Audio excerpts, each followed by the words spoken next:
ഉണർവിൻ കൊടുങ്കാറ്റ് എന്ന ശുശ്രൂഷയിലേക്ക് ആദ്യം തന്നെ യേശുക്രിസ്തുവിൻ്റെ നാമത്തിൽ നിങ്ങളേവരെയും സ്വാഗതം ചെയ്യുകയാണ്. ഇന്ന് നമ്മൾ ചിന്തിക്കുന്നത് വിശ്വാസ പരിശീലനം എന്ന വിഷയത്തെക്കുറിച്ചാണ്. പ്രിയപ്പെട്ട സഹോദരങ്ങളെ, യൂറോപ്യൻ രാജ്യങ്ങളിൽ ചെന്നപ്പോൾ പല രാജ്യങ്ങളിലുമുള്ളൊരു ടെൻഡൻസി അവിടുത്തെ ആളുകൾ പറയണത് എൻ്റെ ശ്രദ്ധയിൽപ്പെട്ടു. അവിടെ ഈ അപ്പനും അമ്മയും കുട്ടികളുടെ വിശ്വാസ പരിശീലനത്തിൽ അധികം ശ്രദ്ധിക്കുന്നില്ല.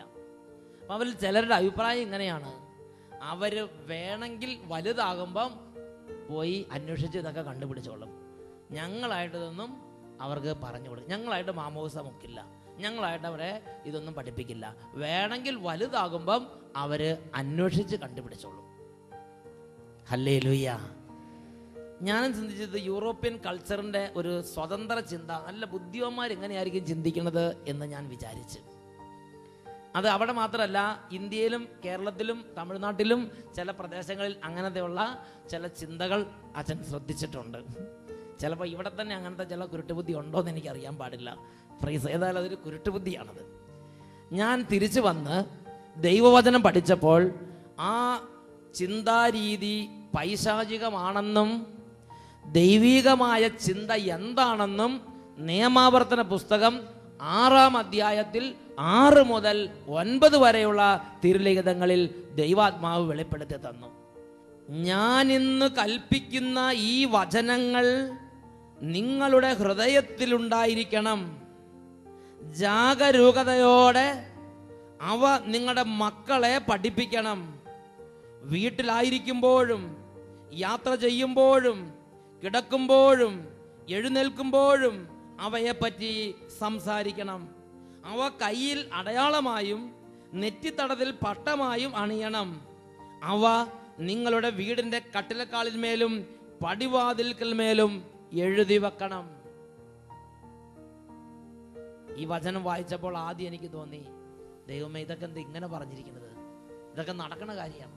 നിയമാവർത്തന പുസ്തകം 6-ാം അധ്യായത്തിലെ 6-ാമത്തെ തിരുലിഖിതം വചനം പഠിപ്പിക്കുകയാണ്: ഞാനിന്ന് നിങ്ങളോട് കൽപ്പിക്കുന്ന ഈ വചനങ്ങൾ നിങ്ങളുടെ ഹൃദയത്തിലുണ്ടായിരിക്കണം. ആദ്യത്തെ കൽപ്പനയാണത്. ദൈവത്തിൻ്റെ ഓരോ വചനങ്ങളും ദൈവത്തിൻ്റെ ഓരോ പ്രമാണങ്ങളും അത് ഹൃദയത്തിലുണ്ടായിരിക്കണം. തക്ക സമയത്ത് അത് ഓരോരുത്തരെയും പഠിപ്പിക്കണം. Price the Lord. ഹല്ലേലൂയ. അത് മനസ്സിലാക്കാൻ വലിയ ബുദ്ധിമുട്ടില്ല. ദൈവത്തിന്റെ വചനങ്ങൾ ഹൃദയത്തിൽ ഉണ്ടാകണം എന്ന് പറഞ്ഞാൽ മനസ്സിലാക്കാൻ ബുദ്ധിമുട്ട്, നമുക്ക് ഒരുവിധം മനസ്സിലാവും. അടുത്ത വചനം വായിച്ചു നോക്കാം. ജാഗരൂകതയോടെ അവ നിങ്ങളുടെ മക്കളെ പഠിപ്പിക്കണം. അതും നമ്മുടെ സുറിയാനി ക്രിസ്ത്യാനികളിൽ പല ആളുകൾക്ക് താല്പര്യമുള്ള വിഷയമാണ്. മക്കളെ പഠിപ്പിക്കുക. നമ്മൾ പഠിച്ചില്ലെങ്കിൽ ശരി, മക്കളെ പഠിപ്പിക്കുക. നമ്മൾ ധ്യാനത്തിന് പോയാലും ശരി, മക്കളെ ക്രിസ്ത്യൻ ധ്യാനത്തിന് കൊണ്ടുവിടും. നമ്മൾ ബൈബിൾ വായിച്ചില്ലെങ്കിൽ ശരി, മക്കൾ ബൈബിൾ വായിക്കണം. അങ്ങനെ ചില സ്വഭാവം നമ്മുടെ ക്രിസ്ത്യാനികളുടെ ഇടയിലുണ്ട്. നല്ലൊരു കാര്യം തന്നെയാണ്, ദൈവം അംഗീകരിച്ചുള്ള സംഗതിയാണ്. നമ്മളെക്കാൾ നമ്മുടെ മക്കളുടെ ആത്മരക്ഷയ്ക്ക് നമ്മൾ 1-ാം സ്ഥാനം കൊടുക്കണം. Price the Lord. ഹല്ലേലൂയ. അപ്പോൾ മക്കളുടെ ആത്മീയ പരിശീലനത്തിന് മക്കളെ ഹൃദയത്തിൽ നിന്ന് ദൈവവചനം കൽപ്പിച്ച് പഠിപ്പിക്കണം. എവിടെയെങ്കിലും ഒരു ധ്യാനത്തിന് കൊണ്ട് വിടുകയോ എന്തെങ്കിലും ചില കാസറ്റുകൾ വാങ്ങിക്കൊടുക്കുകയോ ഇതുകൊണ്ട് മാതാപിതാക്കന്മാരുടെ കടമ തീർന്നു എന്ന് ഞാനും നിങ്ങൾ ചിന്തിക്കരുത്. എന്റെയും നിങ്ങളുടെയും മേൽ നിക്ഷിപ്തമായിരിക്കുന്ന ഒരു കർത്തവ്യം, ഒരു വൈദികൻ എന്ന നിലയിൽ എന്നിലും, ഒരു കുടുംബനാഥ, ഒരു സ്ഥാപനത്തിന്റെ അധികാരി എന്നതിൽ നിങ്ങളിലുള്ള അടിസ്ഥാനപരമായ കർത്തവ്യം ദൈവത്തിന്റെ വചനം ഹൃദയത്തിൽ സൂക്ഷിച്ചിട്ട് അത് ജാഗരൂകതയോടെ മക്കളെ കൽപ്പിച്ച് പഠിപ്പിക്കണം. ഈ കാര്യത്തിൽ കുറവ് വരുത്തിയിട്ടുള്ള ഓരോ അപ്പനും ഓരോ അമ്മയും ഈ ലോകത്തിൽ പെരുകുന്ന പാപത്തിന് ദൈവത്തിന്റെ ന്യായപീഠത്തിങ്കൽ കണക്ക് ബോധിപ്പിച്ചേ മതിയാവൂ. ഇന്ന് നമ്മുടെ കുടുംബങ്ങളിലും നമ്മുടെ ഓരോ പ്രവർത്തനങ്ങളിലും ഞാൻ നിങ്ങൾ അനുഭവിച്ചുകൊണ്ടിരിക്കുന്ന പല തരത്തിലുള്ള പ്രതികൂലത്തിന്റെയും കണ്ണുനീരിന്റെയും പിന്നിൽ കിടക്കുന്ന ഒരു കാരണം ഞാനും നിങ്ങളും കൽപ്പിച്ച് പഠിപ്പിക്കാത്തത് വഴി ഈ ഭൂമിയിൽ നിത്യത നഷ്ടപ്പെട്ടു പോയ ആത്മാക്കളുടെ നിലവിളി ദൈവസന്നിധി ഉയരുകയാണ്. പിന്നെ ഇവിടെ സുഖമായിട്ട് അങ്ങനെ ഇരിക്കാമെന്നും സമാധാനത്തിൽ കിടക്കാമെന്നും കുറച്ച് പണവും കുറച്ച് വീടും ഉണ്ടാക്കിയാൽ എല്ലാം ശരിയായെന്നും ധരിച്ചു വശാകണ്ട. അത് വേട്ടയാടുക തന്നെ ചെയ്യും. നിത്യത നഷ്ടപ്പെട്ട ആത്മാക്കളുടെ നിലവിളി എന്റെയും നിങ്ങളെ സമാധാനം തകർക്കുന്ന ഒരു തിന്മയായി എന്റെയും നിങ്ങളുടെ ജീവിതത്തെ ഗ്രസിക്കും എന്ന് ഞാൻ നിങ്ങൾ മനസ്സിലാക്കണം. ഒരു അച്ഛൻ നിലയിൽ എന്റെയും ഒരു കുടുംബത്തിന്റെയും ഒരു സ്ഥാപനത്തിന്റെയും അധികാരി നിലയിൽ ഓരോരുത്തരുടെയും ജീവിതത്തിൽ ഈ ഒരു തിന്മയുടെ അല്ലെങ്കിൽ ഈ ഒരു പ്രതിഭാസത്തിന്റെ പ്രഹരമേൽക്കും എന്ന് ഞാൻ നിങ്ങൾ അറിഞ്ഞുകൊള്ളണം.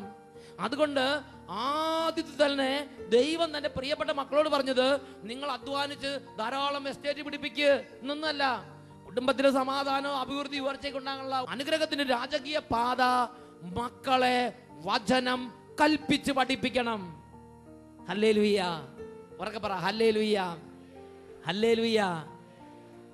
ഇത് നമുക്ക് കുറച്ചൊക്കെ മനസ്സിലാവും.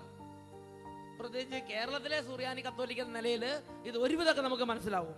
ഇനി അടുത്തത് വായിച്ചു നോക്കിയേ, അതാണ് വലിയ ബുദ്ധിമുട്ടുള്ള സംഗതി. എന്താണത്? അത് വീട്ടിലായിരിക്കുമ്പോഴും യാത്ര ചെയ്യുമ്പോഴും, വീട്ടിലായിരിക്കുമ്പോൾ എപ്പോഴും വചനം പറയണം. അത് നടക്കുന്ന കാര്യമാണോ? ഊണ് കഴിക്കുമ്പോൾ വചനം പറയണം, കട്ടൻ ചായ ഉണ്ടാക്കുമ്പോൾ വചനം പറഞ്ഞുകൊണ്ട് കട്ടൻ ചായ ഉണ്ടാക്കുക, ചമ്മന്തി അരയ്ക്കുമ്പോൾ വചനം പറഞ്ഞ് ചമ്മന്തി അരയ്ക്കുക, സ്കൂളിലേക്ക് പോകുമ്പോൾ ബസ്സിൽ കയറുമ്പോൾ ബസ്സിൽ നിന്ന് ഇറങ്ങുമ്പോൾ എപ്പോഴും നിങ്ങൾ എപ്പോഴും വീട്ടിലായിരിക്കുമ്പോഴൊക്കെ വചനം പറയണം. അടുത്തത് യാത്ര ചെയ്യുമ്പോഴും വചനം പറയണം. അത് കുറെയൊക്കെ നമുക്ക് ചെയ്യാമെന്ന് വിചാരിക്കാം, ആരെങ്കിലും കണ്ട വഴിയിലൊക്കെ വചനം പറയാം. ഇനി അടുത്തത് നോക്ക്, കിടക്കുമ്പോഴും എഴുന്നേൽക്കുമ്പോഴും വചനം പറഞ്ഞുകൊണ്ടിരിക്കണം. രാത്രി എന്ന് വിചാരിച്ച് വചനം നിർത്താൻ സമയമായില്ല. രാത്രിയിൽ ഉറങ്ങണത് വരെ വചനം പറഞ്ഞുകൊണ്ടിരിക്കുക. നേരം വെളുത്ത് എഴുന്നേറ്റാൽ അപ്പൊ തൊട്ട് ചറപറാന്ന് പറഞ്ഞ് വീണ്ടും വചനം തുടങ്ങും. കിടക്കുമ്പോഴും എഴുന്നേൽക്കുമ്പോഴും നീ വചനം പറയാം. എന്നിട്ടും തീർന്നില്ല. അടുത്തത് ഇതൊക്കെ ഒരു വിധത്തിൽ ചെയ്യാന്ന് വിചാരിക്കാം. അടുത്തത് അവ കയ്യിൽ ഒരടയാളമായി ധരിക്കണം. കയ്യിൽ അടയാളമായി ധരിക്കാന്ന് പറഞ്ഞെന്താ? ഈ ലോഹയുടെ ഇവിടുന്ന് ബാക്കിയുള്ള ഭാഗം എല്ലാം വചനം എഴുതി വെക്കാം. വിരലെ വചനം, നഖത്തെ വചനം, കൈപ്പത്തി ഇങ്ങനെ നോക്കിയാ വചനം, ഇങ്ങനെ നോക്കിയാ വചനം, തിരിച്ചാലും വചനം, മറിച്ചാലും വചനം. നിന്റെ കയ്യിൽ അതൊരു അടയാളമായി നീ ഇങ്ങനെ ഒരു ബെൽറ്റ്, ഇങ്ങനെ ഒരു ചരടം കെട്ടി നടക്കണില്ലേ, അതുപോലെ വചനം എഴുതി കെട്ടി നടക്കുക. വാച്ച് ഇങ്ങനെ ഒരു ഇതിടുന്ന പോലെ, സ്ട്രാപ്പ് ഇടുന്ന പോലെ വചനത്തിന്റെ സ്ട്രാപ്പ് ഇട്ട് നടക്കുക. നടക്കണ കാര്യമാണോ? പറ, നടക്കുവോ? നിങ്ങളെ പോലെ തന്നെ ഞാനും ചിന്തിച്ച് ഇതൊന്നും നടക്കുന്ന കാര്യമല്ല, ഇതൊക്കെ കർത്താവ് ഒരു ആലങ്കാരികമായി പറഞ്ഞതായിരിക്കും എന്നായിരുന്നു എൻ്റെ ചിന്ത. ഹല്ലേലൂയ. ഇതിനേക്കാൾ കടുപ്പാണ് അടുത്തത്. കയ്യിൽ അടയാളമായും നെറ്റിത്തടത്തിൽ ഒരു പട്ടമായും അണിയണം. കഷണ്ടി കൂടുതലുണ്ടെങ്കിൽ കൂടുതൽ വലിയ പട്ടം, മുടിയുള്ളവർക്ക് കുറച്ച് വചനം. ഇവിടെയുള്ള പല ചേട്ടന്മാർക്കും കൂടുതൽ വചനം എഴുതാൻ കർത്താവ് നല്ലൊരു തല നൽകിയിട്ടുണ്ട്. എനിക്കും കിട്ടിയിട്ടുണ്ട്. Price the Lord. നിങ്ങളുടെ ചിരിക്കണം എനിക്ക് മനസ്സിലായത് ആരും ഉദ്ദേശിച്ചുള്ള ചിരിയാണ്. ഹല്ലേലൂയ. കംപ്ലീറ്റ് മുകളിലേക്ക് നോക്കിയാൽ കംപ്ലീറ്റ് വചനം. കർത്താവായ യേശുവിൽ വിശ്വസിക്കുക, നീ നിന്റെ കുടുംബം രക്ഷപ്പെടും. കൺപീലിയെ വചനം, കൺപോളെ വചനം, നെറ്റിയെ വചനം, ചെവിയിൽ വചനം തൂക്കിയിടുക. എന്തിനാ കമ്മലൊക്കെ? വചനം തൂക്കിയിട്ട് നടക്കുക. എന്നിട്ടും തീർന്നില്ല. അടുത്തത്, അവ നിങ്ങളുടെ വീടിന്റെ കട്ടിലക്കാലിന്മേലും പടിവാതിൽക്കലുമേലും എഴുതി വെക്കണം. ശരീരത്തിൽ മാത്രം പോരാ, നെറ്റിയെ വചനം, കണ്ണേ വചനം, ചെവിയെ വചനം, കഴുത്തേൽ വചനം, ശരീരത്തിൽ മൊത്തം വചനം, പറ്റുമെങ്കിൽ ലോഹയിലും എഴുതി വെക്കുക. Price the Lord. എന്നിട്ട് മാത്രം പോരാ, കാലേ വചനം, തിരിഞ്ഞാലും മറിഞ്ഞാലും വചനം, വയറേ വചനം. പ്രൈസ്. വീട്ടിലേക്ക് ചെന്നാൽ പാത്രത്തിലെല്ലാം വചനം, ചായച്ചട്ടിയെ വചനം, പ്രഷർ കുക്കറെ വചനം, ഉള്ളിലും വചനം, പുറത്തും വചനം. എന്നിട്ടും തീർന്നില്ല. വീട്ടിന്റെ കട്ടിൽപ്പടിമേലും പടിവാതിക്കമേലും ജനലിലും വാതിലിലും എല്ലായിടത്തും വചനം എഴുതി വെക്കുക. ഇത്ര ആയപ്പോഴത്തേനും ഞാൻ പറഞ്ഞു, ഇതൊക്കെ ഇച്ചിരി അധികപ്പറ്റാണ്. ഇത്രയൊന്നും, എല്ലാത്തിനൊരു പരിധി വേണം. അത്രയൊന്നും പാടില്ല. അതൊക്കെ എല്ലാം virtual stands in the middle. അതിനൊക്കെ ഒരു മിതമായ രീതിയുണ്ട്. ഇത് ഇതൊക്കെ ഭ്രാന്ത് എന്ന് വേണമെങ്കിൽ പറയാം അല്ലേ. അതുകൊണ്ട് ഈ വചനം എനിക്ക് 10, 30, 40 വയസ്സാകണ വരെ മനസ്സിലായില്ല. എന്നാൽ ഇതാ ഈ 5-8 മാസം മുമ്പ് എനിക്കെല്ലാം മനസ്സിലായി. എൻ്റെ കൂടെ ഉണ്ടായിരുന്ന സോജി ഓലിക്കലച്ചൻ ഇംഗ്ലണ്ടിൽ പോയി ഇപ്പോൾ അവിടെ ശുശ്രൂഷ ചെയ്തുകൊണ്ടിരിക്കുകയാണ്. സോജി ഓലിക്കലച്ചനെ കാണാൻ വേണ്ടി ഞാൻ ഒരു ദിവസം ബർമിംഗ്ഹാമിൽ പോയി. അപ്പം ഞങ്ങൾ രണ്ടുപേരും കൂടെ ഒരുമിച്ച് അവിടെ ശുശ്രൂഷ ചെയ്യുകയാണ്. അങ്ങനെ ശുശ്രൂഷ ചെയ്യുമ്പോൾ സോജി ഓലിക്കലച്ചൻ്റെ കാര്യം പറഞ്ഞ്, വട്ടയിലച്ച, ഞാൻ ഈ അടുത്ത കാലത്ത് ഇവിടെ ഒരു ക്രിസ്ത്യാനിയെ കണ്ടു. ഞാൻ പറഞ്ഞത് നല്ല കാര്യം. ഇവിടെ ആ ക്രിസ്ത്യാനിയുടെ അനുഭവം കേട്ടപ്പോൾ എനിക്ക് ഷോക്ക് ഉണ്ടായിരുന്നു. ഞാൻ ചോദിച്ചു എന്ത് അനുഭവം ഉണ്ടായെന്ന് ചോദിച്ചു. അവിടെ അങ്ങനെ പല അനുഭവങ്ങളും വരാൻ സാധ്യതയുള്ള സ്ഥലമാണ്. ഞാൻ വിചാരിച്ചത് ഇനി വല്ല കുഴപ്പമുള്ള അനുഭവമാണെന്ന് വിചാരിച്ച് ഞാൻ ചോദിച്ചു എന്ത് അനുഭവം അവിടെ ഉണ്ടായെന്ന് ചോദിച്ചു. അപ്പോഴാണ് അച്ഛൻ പറഞ്ഞത്, ഇവിടെ ഒരു മലയാളി ക്രിസ്ത്യാനി ഒരു കട നടത്തുന്നുണ്ട്, ഒരു മാർക്കറ്റ്, ഒരു സൂപ്പർ മാർക്കറ്റ് നടത്തുന്നുണ്ട്. അവിടെ ഒരു ബ്രിട്ടീഷ് ക്രിസ്ത്യാനി വന്നു. 40-45 വയസ്സ്, നമ്മുടെ ഏതാണ്ട് പ്രായം. അപ്പം ബ്രിട്ടീഷ് ക്രിസ്ത്യാനി വന്നപ്പോൾ മലയാളി ക്രിസ്ത്യാനിയുടെ കടയിൽ യേശുവിൻ്റെ ഒരു രൂപം ഇരിക്കുകയാണ്. നമ്മുടെ തിരുഹൃദയം യേശുവിൻ്റെ രൂപം, ഇതുപോലത്തെ രൂപം ഇരിക്കുകയാണ്. ഇത് കണ്ടപ്പോൾ നമ്മുടെ ബ്രിട്ടീഷ് ക്രിസ്ത്യാനി ആകെ വളരെ ജിജ്ഞാസാഭരിതനായി. അദ്ദേഹം ചോദിക്കുകയാണ്, ഹൂ ഈസ് ദിസ്? എനിക്ക് വയ്യ. 10-45 വയസ്സ് വരെ ഈ ഭൂമി ക്രിസ്ത്യാനിയായി ജീവിച്ചിട്ട് ആ ബ്രിട്ടീഷ് ക്രിസ്ത്യാനി ചോദിക്കണം, ഹൂ ഈസ് ദിസ്? ഈശോയുടെ ദീർഘതയ രൂപം കണ്ടിട്ട് ഉടനെ നമ്മുടെ മലയാളി ക്രിസ്ത്യാനി അപ്സെറ്റായി. മലയാളി ക്രിസ്ത്യാനി ചിന്തിച്ച്, ഇദ്ദേഹം ഇങ്ങനെ ചോദിക്കുന്നത്, ഇയാളുടെ പേര് ക്രിസ്ത്യാനിയുടെ പേര് പാട്ടിരിക്കുന്നു, അങ്ങനെ അതാണ് നല്ലൊരു ക്രിസ്ത്യാനിയുടെ പേര്.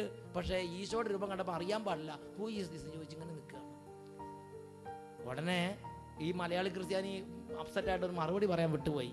അദ്ദേഹം തന്നെ ചിന്തിച്ച് ബ്ലിങ്കസ്യാന്ന് പറഞ്ഞ് നിൽക്കുകയാണ്. ഉടനെ അടുത്ത ചോദ്യം, ഈസ് ഇറ്റ് യുവർ ബോസ്?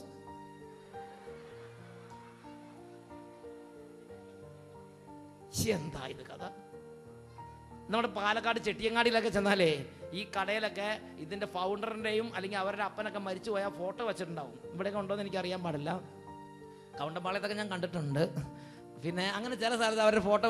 അപ്പോൾ നമ്മുടെ ബ്രിട്ടീഷ് ക്രിസ്ത്യാനി ചിന്തിച്ചിരിക്കുകയാണ്, ഇത് ഒരു പക്ഷേ ഈ കട സ്ഥാപിച്ച ആളുടെ ഫോട്ടോയോ അല്ലെങ്കിൽ ഇദ്ദേഹത്തിന്റെ അപ്പന്റെ വല്ല ഫോട്ടോ ആയിരിക്കും, അല്ലെങ്കിൽ ഇദ്ദേഹത്തിന്റെ ഓണറിന്റെ, ഈ കടയുടെ ഓണറിന്റെ ഫോട്ടോ ആയിരിക്കും വെച്ചിരിക്കുന്നത്. അദ്ദേഹത്തിന്റെ ഉദ്ദേശശുദ്ധി മോശമില്ല. ഈസ് ഇറ്റ് യുവർ ബോസ് ചോദിച്ചു നിൽക്കുകയാണ്. പ്രിയപ്പെട്ട സഹോദരങ്ങളെ, എന്താ പറയാ? തങ്ങൾക്ക് കിട്ടിയ വിശ്വാസം പകർന്നു കൊടുക്കാൻ പരാജയപ്പെട്ട ഒരു തലമുറയുടെ ബാക്കി പത്രമാണ് നിൽക്കുന്നത്. Who is he is who എന്ന് ചോദിച്ചു നിൽക്കുന്നത്. സോജി അച്ഛൻ തന്നെ വേറൊരു അനുഭവം പറഞ്ഞു. അവിടെ ഒരു ദിവസം ഒരു ചേട്ടൻ വന്ന് പറഞ്ഞു, അച്ഛാ എൻ്റെ വീടൊന്ന് വെച്ചിരിക്കണം. അച്ഛൻ പറഞ്ഞു, ഓക്കെ. ഇവിടെ മലയാളികൾ എവിടെ പോയാലും കേരളത്തിൽ അതേ കൾച്ചറിൽ ജീവിക്കാൻ ആഗ്രഹിക്കുന്നവരാണ്. നിങ്ങളാണെങ്കിലും മറക്കരുത്. ഇതെല്ലാം കൂടെ പെട്ടെന്ന് മറന്ന് 2 കമ്പ്യൂട്ടറും ഒരു ഇംഗ്ലീഷും 2 മുറിയും ഒക്കെ കിട്ടിക്കഴിഞ്ഞാൽ പെട്ടെന്ന് എല്ലാം മറന്ന് പിന്നെ ഒരു വാലുമൂടില്ലാതെ നടക്കരുത്. എല്ലാത്തിനും അടുക്കും ചിട്ടയും വേണം.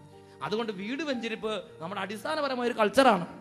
അതുകൊണ്ട് നമ്മുടെ മലയാളി അച്ഛനെ കണ്ടപ്പോൾ, സോജി അച്ഛനെ കണ്ടപ്പം ഈ ചേട്ടൻ, അത് അവിടുത്തെ ഇംഗ്ലീഷുകാർ പലരും വെഞ്ചിരിക്കാന്ന് പറഞ്ഞാൽ ചിലപ്പോൾ വരില്ലായിരിക്കും. പക്ഷെ അതുകൊണ്ട് മലയാളി അച്ഛനെ കണ്ടപ്പം തുറന്ന് പറഞ്ഞു, എൻ്റെ വീടൊന്ന് വെഞ്ചിരിക്കണം അച്ഛാ. അച്ഛൻ പറഞ്ഞു, ഓക്കെ ഞാൻ വരാം. നിങ്ങളുടെ വീടിൻ്റെ അടുത്ത് ഒരു ധ്യാനം നടക്കുന്നുണ്ട്, ആ ധ്യാനം കഴിഞ്ഞ് വരുമ്പോൾ ഞാൻ കയറി വീട് വെഞ്ചിരിക്കാമെന്ന് പറഞ്ഞു. ആ ചേട്ടൻ പറഞ്ഞു, ഓക്കെ അത് മതി എന്ന് പറഞ്ഞു. അങ്ങനെ ധ്യാനം കഴിച്ചപ്പോൾ രാത്രി 11:30 പിന്നെ ഇവിടെയൊക്കെയാണ് 9 മണിക്കൊക്കെ നിർത്തുള്ളൂ, 9 വരെയൊക്കെ. അവിടെയൊക്കെ ചെന്നാൽ പിന്നെ ആളുകൾ ഇരുന്ന് വചനത്തിന് വേണ്ടി ദാഹിക്കുകയാണ്. ഇവിടെയൊക്കെ തിന്ന് മിച്ചം വന്ന് ചില പ്രത്യേക സ്വഭാവമാണ്. Price the Lord. അവിടെ ഈ കേരളം അങ്ങോട്ട് വിട്ടാൽ പിന്നെ എല്ലാ ദേശത്തും ജനം ദാഹിക്കുകയാണ് വചനത്തിന് വേണ്ടി. രാവിലെ 8 മണിക്ക് തുടങ്ങി രാത്രി 8 മണി വരെ കണ്ടിന്യൂസ് ആയിട്ട് ഇരുന്ന് വചനം കേൾക്കണേ വിദേശ രാജ്യങ്ങൾ എനിക്കറിയാം. ഹല്ലേലൂയ. പറക്കെ പറ. അരമണിക്കൂർ ഇടപെട്ട് മൂത്രമൊഴിക്കാൻ വിടേണ്ട ആവശ്യമില്ല. ഇടയ്ക്ക് ചായ, ഇടിയപ്പം ഇതൊന്നുമില്ല. ഉച്ചയ്ക്ക് ആകെ ഇത്ര ഒരു വിച്ചോ ഒരു സാൻഡ്വിച്ച് സാധനം കൊടുക്കുക, ഒരു ചൊവയില്ലാത്ത സാധനം. അത് കഴിച്ച് പിന്നെ വന്ന് 10-15 മിനിറ്റ് മതി അവർക്ക് ഉച്ചയ്ക്ക് ഭക്ഷണത്തിന്. പിന്നെ ഓടി വന്നിരിക്കുകയാണ്. ഹല്ലേലൂയ. പ്രിയപ്പെട്ട സഹോദരങ്ങളെ, അപ്പോൾ അവിടെ ധ്യാനം 10-11 വരെ ധ്യാനം.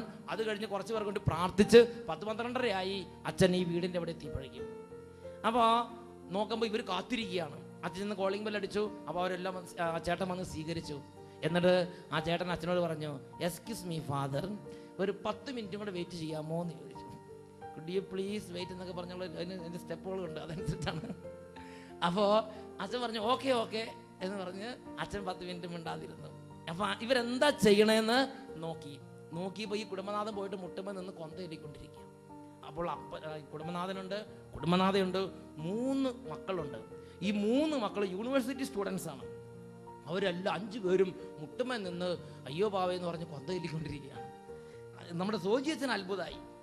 സോജിയച്ഛൻ കൊന്തയെല്ലാം കഴിഞ്ഞപ്പോൾ അവരോട് ചോദിച്ച്, ചേട്ടാ എക്സ്ക്യൂസ് മീ, ഒരു ഡൗട്ട് ഉണ്ടെന്ന് പറഞ്ഞു. അപ്പോൾ ചോദിച്ചു എന്താ ഡൗട്ട് എന്ന് ചോദിച്ചു. നമ്മുടെ നാട്ടിൽ സന്ധ്യാപ്രാർത്ഥന എന്ന് കേട്ടിട്ടുണ്ട്, പ്രഭാത പ്രാർത്ഥന എന്ന് കേട്ടിട്ടുണ്ട്, ഈ മിഡ് നൈറ്റ് കൊന്ത അത് ഞങ്ങൾ കേട്ടിട്ടുണ്ട്, ഈ അർദ്ധരാത്രി കൊന്ത ഞങ്ങൾ കേട്ടിട്ടില്ലെന്ന് പറയും. അതെന്താണെന്ന് പറഞ്ഞു തന്നാൽ തിരക്കിട്ടില്ല. അപ്പോഴാണ് ചേട്ടൻ പറഞ്ഞത്, അച്ഛാ ഞങ്ങൾ പാവങ്ങളാണ് അച്ഛാ, 2 പേരും കൂടെ ജോലി ചെയ്താലേ ഇവിടെ എന്തെങ്കിലും നിലനിന്ന് പോകാൻ പറ്റുള്ളൂ. ഈ ലോൺ അടച്ചടച്ച് മടുക്കുക എന്ന് പറഞ്ഞു. എല്ലാത്തിനും ഇടത്തോട് തിരിഞ്ഞാൽ ലോൺ, വലത്തോട് തിരിഞ്ഞാൽ ലോൺ, ഇതെല്ലാം ചത്ത് പണിയെടുത്ത് ലോൺ അടച്ചുകൊണ്ടിരിക്കുകയാണ് എല്ലാം. അപ്പം അതുകൊണ്ട് ഭാര്യയും ജോലി ചെയ്യണം, ഭർത്താവും ജോലി ചെയ്യണം. ഭാര്യ 12 മണിക്കൂർ ജോലി ചെയ്യുന്ന നേഴ്സാണ് അവിടെ. ഇവിടെയാണ് നേഴ്സുമാർ സൂചിക്കുന്നത്. അവിടെ ചെന്നാൽ ശരിക്കും ചത്ത് പണിയെടുത്തോളും. 12 മണിക്കൂർ കണ്ടിന്യൂസ് ആയിട്ട് ജോലിയാണ്. അതിനനുസരിച്ച് പേയ്മെൻറ്റും ഉണ്ട്, വെറുതെ ഒന്നല്ല. Price the Lord. അപ്പോൾ രാവിലെ 6 മണിക്ക് പോയി വൈകുന്നേരം 6 മണി വരെ വൈഫ് ജോലി ചെയ്യും. അത് കഴിഞ്ഞ് 6 മണിക്ക് ഇങ്ങനെ വരുമ്പോഴേക്കും ഇതാ ഭർത്താവ് ജോലിക്ക് പോകണം. 2 പേരും ജോലി ചെയ്തേ മതിയാവും. ഇപ്പം ഭർത്താവ് ജോലിക്ക് പോകും, കുട്ടീനെ കണ്ട് പോകും.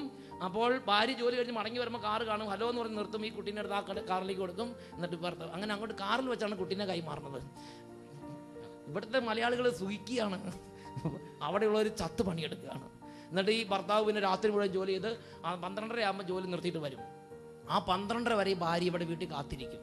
ഭർത്താവ് ജോലി കഴിഞ്ഞ് വന്ന് അപ്പം തന്നെ വേഗം ഫ്രഷായി ആദ്യം ചെയ്യുന്നത് സന്ധ്യാപ്രാർത്ഥന അവർ ചെയ്യും. അതുവരെ ഈ യൂണിവേഴ്സിറ്റി സ്റ്റുഡൻസ് എന്ന് പറഞ്ഞാൽ ഈ UK യൂണിവേഴ്സിറ്റി എന്നൊക്കെ പറഞ്ഞാൽ നല്ല കാറ്റഗീസവും പിന്നെ ധ്യാനവും ഒക്കെ ഉള്ള സ്ഥലമാണെന്ന് വിചാരിക്കരുത്. ദൈവം എന്ന് പറഞ്ഞൊരു വാക്ക് പോലും അവിടെ ആർക്കും അറിയാൻ പാടില്ല. അതുപോലെ ദൈവിക കാര്യങ്ങളെ പുറന്തള്ളിയൊരു സ്വഭാവം അവിടെയുള്ള യൂണിവേഴ്സിറ്റികളിൽ കാണുന്നുണ്ട്. അങ്ങനത്തെ യൂണിവേഴ്സിറ്റിയിലാണ് ഈ 3 സ്റ്റുഡൻസ് മക്കൾ പഠിക്കുന്നത്. ആ യൂണിവേഴ്സിറ്റി സ്റ്റുഡൻസ് ഇതാ ഈ അർദ്ധരാത്രി ഒരു അപ്പം വരാൻ വേണ്ടി കാത്തിരിക്കുകയാണ്. എന്നിട്ട് അപ്പൻ വന്ന് ഫ്രഷായ ഉടനെ ഇവർ ചെയ്യണത്, ഇവർ 5 പേരും കൂടെ മുട്ടുമ്മൻ നിന്ന് സന്ധ്യാപ്രാർത്ഥന ചൊല്ലുകയാണ്. നമ്മുടെ ഇവിടുത്തെ കൊന്ത അതങ്ങ് ചൊല്ലി ശരിക്കും പ്രാർത്ഥിച്ച് കഴിഞ്ഞിട്ട് ഈശോമിശിഹായി എത്രയും തേളമത കഴിഞ്ഞിട്ട് ഈശോമിശിഹായിക്ക് സ്തുതികൾ രീതിയിൽ അത് അവിടെ ഉണ്ട്. അങ്ങനെ അവിടെ സ്തുതിയെല്ലാം കൊടുത്ത് പിന്നെ ഇച്ചിരി ഭക്ഷണമൊക്കെ വേഗം കഴിച്ചിട്ട് കടന്നുറങ്ങും. എന്നിട്ട് ഭാര്യ വെളുപ്പിന് എഴുന്നേറ്റ് 6 മണിക്ക് മുമ്പ് എഴുന്നേറ്റ് ജോലിക്ക് പോകും. ഇത് സോജിയച്ഛൻ കേട്ടപ്പോൾ സോജിയച്ഛൻ അത്ഭുതമായി. കാരണം അവിടെ ഒരു നിർബന്ധമില്ല, പ്രാർത്ഥന നിർബന്ധമില്ല, പള്ളിപ്പോക്ക് നിർബന്ധമില്ല, കുമ്പസാരം നിർബന്ധമില്ല, വെഞ്ചിരിപ്പ് നിർബന്ധമില്ല, ഒന്നും നിർബന്ധമില്ല. പക്ഷേ ഈ 5 പേര് ഒറ്റക്കെട്ടായി ആത്മീയ കാര്യങ്ങൾ അഭ്യസിക്കുകയാണ്. എന്നിട്ട് ആ ചേട്ടൻ പറഞ്ഞു, ഞങ്ങളുടെ കാർന്നോമാരായിട്ട് ഇത് പഠിപ്പിച്ച. ഹല്ലേലൂയ. അപ്പനും അമ്മയ്ക്കും കിട്ടിയ വിശ്വാസം അവരുടെ ജീവിതത്തിൽ നന്നായിട്ട് അങ്ങോട്ട് ജീവിക്കുന്നത് കണ്ടു വളർന്ന ഒരു തലമുറയാണ് ഇപ്പൊ അവിടെ ഇങ്ങനെ പ്രാക്ടീസ് ചെയ്തുകൊണ്ടിരിക്കുന്നത്. പ്രിയപ്പെട്ട സഹോദരങ്ങളെ, അന്ന് എനിക്കൊരു കാര്യം മനസ്സിലായി. വിശ്വാസം എന്ന് പറയുന്നത് കുറച്ച് ഉണക്ക ആശയങ്ങളല്ല. ഏതെങ്കിലും പുസ്തകം നോക്കി വായിച്ചും ഏതെങ്കിലും ചില കാസറ്റ് കേട്ടും അങ്ങനെ പഠിക്കാവുന്നൊരു സംഗതിയല്ല വിശ്വാസം. വിശ്വാസം എന്നത് കൺനിറയെ കണ്ട്, ചെവി നിറയെ കേട്ട്, ഹൃദയം നിറയെ അനുഭവിച്ച്, അങ്ങനെ കുടിച്ചും തിന്നും രുചിച്ചും അനുഭവിച്ചും മണത്തും വളരേണ്ട ഒരു സംഗതിയാണ് വിശ്വാസ ജീവിതം. അപ്പനും അമ്മയും ജീവിക്കുന്നത് കണ്ട്, അപ്പനും അമ്മയും ദൈവത്തിൻ്റെ ആ വഴികളോട് നടക്കുന്നത് കണ്ട്, അതിനുവേണ്ടി വേദന എടുക്കുന്നത് കണ്ട്, അതിനുവേണ്ടി സമയം ചെലവഴിക്കുന്നത് കണ്ടും കേട്ടും തൊട്ടും രുചിച്ചും മക്കൾ വിശ്വാസത്തിന് അനുഭവത്തിൽ വളർന്നു വരണം. അങ്ങനെ ഒരു വിശ്വാസത്തിന് അനുഭവത്തിൽ വളർന്നു വന്നാൽ ഈ ലോകത്തുള്ള മുഴുവൻ ആളുകളും വിശ്വാസം ഉപേക്ഷിച്ചാലും ശരി, ഇവരുടെ വിശ്വാസത്തെ ഒരാൾക്ക് ഇളക്കാൻ പറ്റില്ല എന്നുള്ളൊരു സത്യമായ സംഗതിയാണ്. Hallelujah, hallelujah. പ്രിയപ്പെട്ട സഹോദരങ്ങളെ, അവർ പറഞ്ഞു, അച്ഛൻ ഞങ്ങൾ കേരളത്തിൽ ഇന്ന പ്രദേശത്ത് ഇന്ന ഗ്രാമത്തിൽ വളർന്ന കുടുംബമാണ്. ഞങ്ങളുടെ അപ്പനും അമ്മയും പള്ളി പോകുമായിരുന്നു. ഞങ്ങളുടെ അപ്പനും അമ്മയും സന്ധ്യാമണി അടിക്കുമ്പോൾ വീട്ടിൽ വന്ന് പ്രാർത്ഥന തുടങ്ങുമായിരുന്നു. ഞങ്ങൾ എവിടെ പോയാലും സന്ധ്യാമണി അടിക്കുമ്പോൾ സന്ധ്യാപ്രാർത്ഥനയ്ക്ക് വരണം നിർബന്ധം ഉണ്ടായിരുന്നു. ഞങ്ങൾക്ക് വെള്ളിയാഴ്ച ഉപവാസങ്ങളുണ്ടായിരുന്നു. ആ അപ്പനും അമ്മയും പറഞ്ഞു അത് മുഴുവനും ഞങ്ങൾ അങ്ങനെ അപ്പനും അമ്മയിൽ നിന്ന് കണ്ടുപഠിച്ചതാ. അത് മുഴുവൻ ഞങ്ങൾ പ്രാക്ടീസ് ചെയ്യുന്നു. ഈ മക്കളെ ഞങ്ങൾ നിർബന്ധിക്കാറില്ല. അങ്ങനെ നിർബന്ധിക്കുന്നില്ലെങ്കിൽ ഈ അപ്പനും അമ്മയും ജീവിക്കുന്നത് കണ്ടിട്ട് ഈ മക്കള് അതേ ചൈതന്യത്തിൽ വളർന്നു വരിക. നോക്ക്, അപ്പൻ്റെയും അമ്മയുടെയും വിശ്വാസം അവർ ജീവിച്ച് ജീവിച്ച് ജീവിച്ച് വന്നപ്പം അത് കണ്ട് പകർന്നെടുത്ത് ആർജിച്ചെടുത്ത് വളർന്നൊരു തലമുറയും ഈ അപ്പൻ്റെ അമ്മയുടെ വിശ്വാസം പകർന്നു കൊടുക്കുന്നത് പരാജയപ്പെട്ടപ്പോൾ അതിൻ്റെ ആ പാപ്പരത്തം പേർന്ന് തലമുറയും ഒരേ രാജ്യത്ത് താമസിക്കുകയാണ്. ഒരെണ്ണം ചോദിക്കുകയാണ് ഹൂ ഈസ് ഹീ എന്ന് ചോദിച്ചിങ്ങനെ നിൽക്കുകയാണ്, പേക്കോ എന്ന് പറഞ്ഞു. മറ്റേത് യേശുവേ യേശുവേ എന്ന് പറഞ്ഞ് ദൈവഭക്തി ജീവിക്കുകയാണ്. Hallelujah hallelujah. ഇതാണ് നിയമാവർത്തന പുസ്തകം 6-ാം അധ്യായം 6 മുതൽ 9 വരെയുള്ള വാക്യത്തിന്റെ ചൈതന്യം എന്ന് പറഞ്ഞാൽ കയ്യിൽ എഴുതി വെക്ക്, നെറ്റിയിൽ എഴുതി വെക്ക്, കണ്ണിൽ എഴുതി വെക്ക് എന്നുള്ളതല്ല അതിന്റെ പ്രധാനപ്പെട്ട കാര്യം. കൺനിറയെ കണ്ട്, ഹൃദയം നിറയെ അനുഭവിച്ച്, ചെവി നിറയെ കേട്ട്, കണ്ടും കേട്ടും രുചിച്ചും ഹൃദയത്തിലേക്ക് ആവഹിക്കേണ്ട ഒരു സംഗതിയാണ് വിശ്വാസം എന്നുള്ളത്. ഈ പുറമ്പോക്കിലെ പുളമരം പോലെ തന്നെ അങ്ങ് വളരുമെന്ന് വിചാരിക്കരുത്. ആത്മീയതയെ പരിചരിച്ച് വളർത്തണം. ആത്മീയതയെ പരിചരിച്ച് വളർത്തണം. അത് ശ്രദ്ധാപൂർവം ചുമ്മാ എങ്ങനെയെങ്കിലും ചെയ്താൽ മതി എന്ന് വിചാരിക്കരുത്. അത് ജാഗരൂകതയോടെ. ജാഗരൂകത എന്ന് പറഞ്ഞാൽ എന്താ അർത്ഥം? ഒരു കണ്ണ് ഓപ്പറേഷൻ ചെയ്യുന്ന ഒരു ഡോക്ടറിന്റെ ശ്രദ്ധ, അല്ലെങ്കിൽ ഒരു ഹൃദയം ഓപ്പറേഷൻ ചെയ്യുന്ന ഒരു ഡോക്ടറിന്റെ ജാഗ്രത.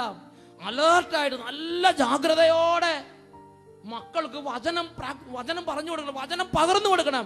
എനിക്ക് നിങ്ങൾക്ക് കിട്ടിയ വിശ്വാസം ഞാനും നിങ്ങളും മക്കൾക്ക് പകർന്നു കൊടുക്കണം. ഇത് ദൈവത്തിന്റെ കൽപ്പനയാണ്. ഹല്ലേലൂയ. യേശുവേ സ്തോത്രം, യേശുവേ നന്ദി. പ്രിയപ്പെട്ട സഹോദരങ്ങളെ, ഇപ്പൊ ചിലർ ചിന്തിക്കുകയാണ്, അങ്ങനെ പകർന്നു കൊടുത്തിട്ട് ഇന്നത്തെ കുട്ടികളൊന്നും സ്വീകരിക്കുന്നില്ല. ഇത് പണ്ടത്തെ പോലെയല്ല, കാലം മാറിപ്പോയി. മാത്രല്ല ഇത് രാമനാഥപുരമാണ്, കോയമ്പത്തൂര്. ഇവിടെയൊന്നും കുട്ടികൾക്ക് ഇതിൽ താല്പര്യമില്ല. അതുകൊണ്ട് കാറ്റഗറീസ് ഒന്നും അധികം പഠിപ്പിക്കാനൊന്നും ഞങ്ങൾക്ക് സമയമില്ല. കുട്ടികൾക്ക് ഇൻട്രസ്റ്റ് ഇല്ല, അവർക്ക് TV ആണ് ഇൻട്രസ്റ്റ് എന്ന് ചിലർ പറയുക. അത് ശരിയാണോ? അത് കുട്ടികളെ അത് ശരിയാണോ? അത് ശരിയല്ല. ശരിയാണത്? നമ്മുടെ മാതാപിതാക്കന്മാർ അങ്ങനെ ആരോപിക്കുകയാണ്. Price the Lord. പ്രിയപ്പെട്ട സഹോദരങ്ങളെ, അത് മാതാപിതാക്കന്മാരുടെ ബോഷ്ക്ക് എന്ന് വേണമെങ്കിൽ പറയാം. മാതാപിതാക്കന്മാരുടെ ബോഷ്ക്കാണത്. ഞങ്ങൾ വിശ്വാസം പകർന്നു കൊടുത്താൽ ഈ പുതിയ തലമുറ വിശ്വാസം സ്വീകരിക്കില്ല. ഞങ്ങൾ പള്ളിയിൽ പ്രസംഗിച്ചാൽ ഈ പുതിയ തലമുറയ്ക്ക് വചനം കേൾക്കാൻ ഇഷ്ടമല്ല. ഞങ്ങൾ കാറ്റഗിസം പഠിപ്പിച്ചാൽ ഈ കുട്ടികളൊന്നും ശ്രദ്ധിക്കുന്നില്ല. അങ്ങനെ കാറ്റഗിസം ടീച്ചേഴ്സോ അല്ലെങ്കിൽ മാതാപിതാക്കന്മാരോ അങ്ങനെ ആരെങ്കിലും ചിന്തിച്ചാൽ ദൈവവചന വിപരീതമായ ചിന്തയെന്ന് മാത്രമല്ല, അതിൽ യാഥാർത്ഥ്യം ഇല്ല. കൊടുക്കേണ്ടതുപോലെ ദൈവിക കാര്യങ്ങൾ കൊടുത്താൽ സകല ഹൃദയങ്ങൾ അതിനുവേണ്ടി ദാഹിക്കും. ഞാനൊരു ഉദാഹരണം പറയാം. ബാംഗ്ലൂരിൽ നിന്ന് ഒരു ചെറുപ്പക്കാരൻ സെഗിയോൺ ധ്യാന കേന്ദ്രത്തിൽ താമസിച്ച് ധ്യാനിക്കാൻ വന്നു. എൻ്റെ കൂടെയുള്ള ബ്രദർമാര് ചിലര് ആ ചെറുപ്പക്കാരൻ 24 വയസ്സ് 21 വയസ്സുണ്ട്. ആ ചെറുപ്പക്കാരനോട് കൗൺസിലിംഗ് നടത്തി. അപ്പം ആ ചെറുപ്പക്കാരനോട് പൊട്ടിക്കരഞ്ഞു. എന്നിട്ട് ചെറുപ്പക്കാരൻ സന്തോഷത്തോടെ ചെറുപ്പക്കാരൻ ജീവിതമെല്ലാം പറഞ്ഞു. അങ്ങനെ ജീവിതം പറഞ്ഞപ്പോൾ ഈ ബ്രദർ ഭയങ്കരമായിട്ട് അത്ഭുതപ്പെട്ട് ഇങ്ങനെ ആ ചെറുപ്പക്കാരനെ എന്നെ പരിചയപ്പെടുത്തി. ആ ചെറുപ്പക്കാരൻ്റെ അനുഭവം ഇതാണ്. ചെറുപ്പക്കാരൻ ബാംഗ്ലൂരിൽ ചെന്ന് ആദ്യത്തെ വർഷം ഹോസ്റ്റലിൽ ജീവിച്ച് കഴിഞ്ഞിട്ട് പിന്നെ 2ാമത്തെ വർഷമായപ്പോൾ അവർ സ്വന്തം ഒരു വീടെടുത്ത് 3-4 പണക്കാരായ ചെറുപ്പക്കാർ സ്വന്തം ഒരു വീടെടുത്തിട്ട് അങ്ങോട്ട് താമസം മാറ്റി. ഹോസ്റ്റലിൻ്റെ ഫുഡ്, പരിപ്പ്, സാമ്പാർ, ചട്നി ഇതൊന്നും ഇഷ്ടമല്ലെന്ന് പറഞ്ഞ് അവർ ഒരു സ്വന്തം വീടെടുത്ത് പാചകമൊക്കെ സ്വന്തമാക്കി. അങ്ങനെ ഒരു 3-4 പേര് ഒരുമിച്ച് താമസാക്കി. അങ്ങനെ ഒരു വർഷം കഴിഞ്ഞപ്പോൾ 3-ാം വർഷം ആയപ്പോഴേക്കും ഇവർക്ക് അവിടെയൊക്കെ പരിചയമായി, എല്ലാം ആയി കഴിഞ്ഞപ്പോൾ ഇവർക്ക് പണമുണ്ട്. അങ്ങനെ ആയി കഴിഞ്ഞപ്പോൾ ഇവർ തോന്നിയാസത്തിലേക്ക് പോകാൻ തുടങ്ങി. അങ്ങനെ തോന്നിയാസത്തിലേക്ക് പോയി ഒരു ദിവസം ഇവർ പറഞ്ഞു, നമുക്ക് പണം ഷെയർ ചെയ്തെടുത്തിട്ട് ഒരു വേശ്യനെ കൊണ്ടുവരാം, ഒരു പെൺകുട്ടീനെ കൊണ്ടുവരാം. അങ്ങനെ അവർ 4 പേരും കൂടെ പണം പൊതുവായിട്ട് പിരിച്ചെടുത്തിട്ട് അവർ പോയി ഒരു വേശ്യനെ, ഒരു പെൺകുട്ടീനെ ഇവിടുന്ന് സംഘടിപ്പിച്ചുകൊണ്ട് വരിക.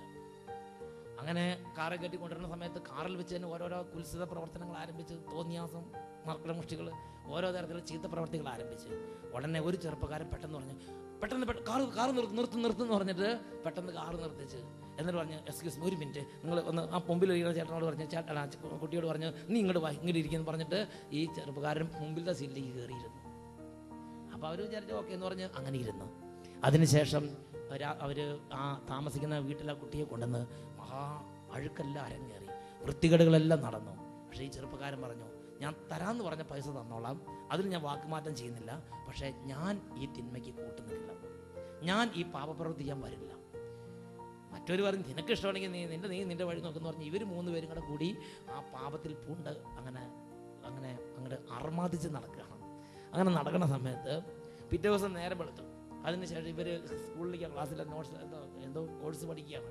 അങ്ങനെ ക്ലാസ്സിൽ പോകേണ്ട സമയം. അപ്പം ഇവൻ കുളിച്ച് റെഡിയായി പ്രാർത്ഥിച്ച് രാവിലെ തന്നെ എഴുന്നേറ്റ് പ്രാർത്ഥിച്ച് കുളിച്ച് റെഡിയായി പോകാൻ തുടങ്ങിയപ്പോൾ ഇവൻ കുളിമുറിയിൽ നിന്ന് ആ തോർത്തുമുണ്ട് കൊടുത്ത് ഇറങ്ങി വരികയാണ്. അപ്പോൾ ഈ പെൺകുട്ടി പോയിട്ടില്ല, അത് അവിടെയുണ്ട്. അത് ഇവനെ കയറി പിടിച്ച്, നിനക്കൊരു വിശുദ്ധി, നീ ഒരു പുണ്യവാളനാണെന്ന് പറഞ്ഞിട്ട് ഇവനെ തോർത്തുമുണ്ട് വലിച്ചു പറിക്കാൻ ശ്രമിക്കുകയാണ്. ഇവൻ രണ്ട് കൈ കൊണ്ട് തോർത്തുമുണ്ട് പുറകെ പിടിച്ച് എന്നിട്ട് അയ്യോ അയ്യോ ഓടിവായോ ഓടിവായോ എന്ന് പറഞ്ഞിട്ട് ഇവൻ നിലവിളിച്ചപ്പോൾ മറ്റു 3 കൂട്ടുകാർ ഓടി വന്നു. എന്താന്ന് ചോദിച്ചപ്പോൾ ഈ പിടിയും വരികയാണ്. ഉടനെ മറ്റേ 3 കൂട്ടുകാരും കൂടെ കൂടി ആ പെണ്ണിനെ അടിച്ചു ഓടിച്ച്, പൊടി നിനക്ക് തരാമെന്ന് പറയുന്ന പൈസ തന്നാലേ അവൻ ഇഷ്ടമായിരിക്കും ഇതിനെ നിർബന്ധിക്കണത്, ഇഷ്ടമാണെങ്കിൽ അത് അവൻ്റെ ഇഷ്ടമാണ്, അത് നമ്മൾ നിർബന്ധിക്കേണ്ട കാര്യമില്ല, അവൻ ഇഷ്ടമാണെങ്കിൽ വേണ്ട, മര്യാദയ്ക്ക് പോകുന്നു പറഞ്ഞ് നിനക്ക് തരാമെന്ന് പറഞ്ഞ പൈസ തന്നാലേ പോകുന്നു പറഞ്ഞ് പെൺകുട്ടീനെ ആട്ടിപ്പായിച്ച്.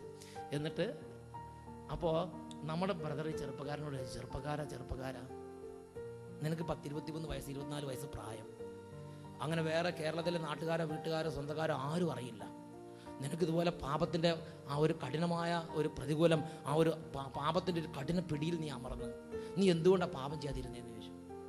അപ്പോഴാണ് ചെറുപ്പക്കാരൻ പറയാണ് എനിക്കും പാപം ചെയ്യണമെന്ന് ആഗ്രഹം ഉണ്ടായിരുന്നു, അതുകൊണ്ടാണ് പണം പൊതുവായിട്ട് എടുത്തിട്ട് ഈ വേശ്യനെ അല്ലെങ്കിൽ ആ കുട്ടീനെ കൊണ്ടുവരാമെന്ന് തീരുമാനിച്ചത്. എന്തായാലും ശരി, ആ കുട്ടീനെ കാറിൽ കയറ്റി. അപ്പം ഓരോ തരത്തിലുള്ള പാപങ്ങൾ കാറിൽ വെച്ച് തന്നെ തുടങ്ങിയപ്പോൾ ഈ ചെറുപ്പക്കാരൻ നോക്കുമ്പം ചെറുപ്പക്കാരൻ്റെ കൺമുമ്പിൽ ചെറുപ്പക്കാരൻ്റെ അമ്മ ഇങ്ങനെ ഇങ്ങനെ ചൊല്ലിക്കൊണ്ടിരിക്കുന്നത് കണ്ടുകൊണ്ടിരിക്കുക. കാര്യം ഇവിടെ പാപം അരങ്ങേറുകയാണ് സൈഡിൽ ഇരുന്നിട്ട്. പക്ഷെ ചെറുപ്പക്കാരൻ നോക്കുമ്പോൾ കാണുന്നത് ചെറുപ്പക്കാരൻ്റെ അമ്മ ഇരുന്നിങ്ങനെ ചൊല്ലിക്കൊണ്ടിരിക്കുകയാണ്. ആ ചെറുപ്പക്കാരൻ്റെ അമ്മയുടെ പ്രത്യേകത, മകനെ ബാംഗ്ലൂർക്ക് പഠിക്കാൻ വിട്ടാലും ഇവിടെ മോന് വേണ്ടി ചൊല്ലുന്ന അമ്മ.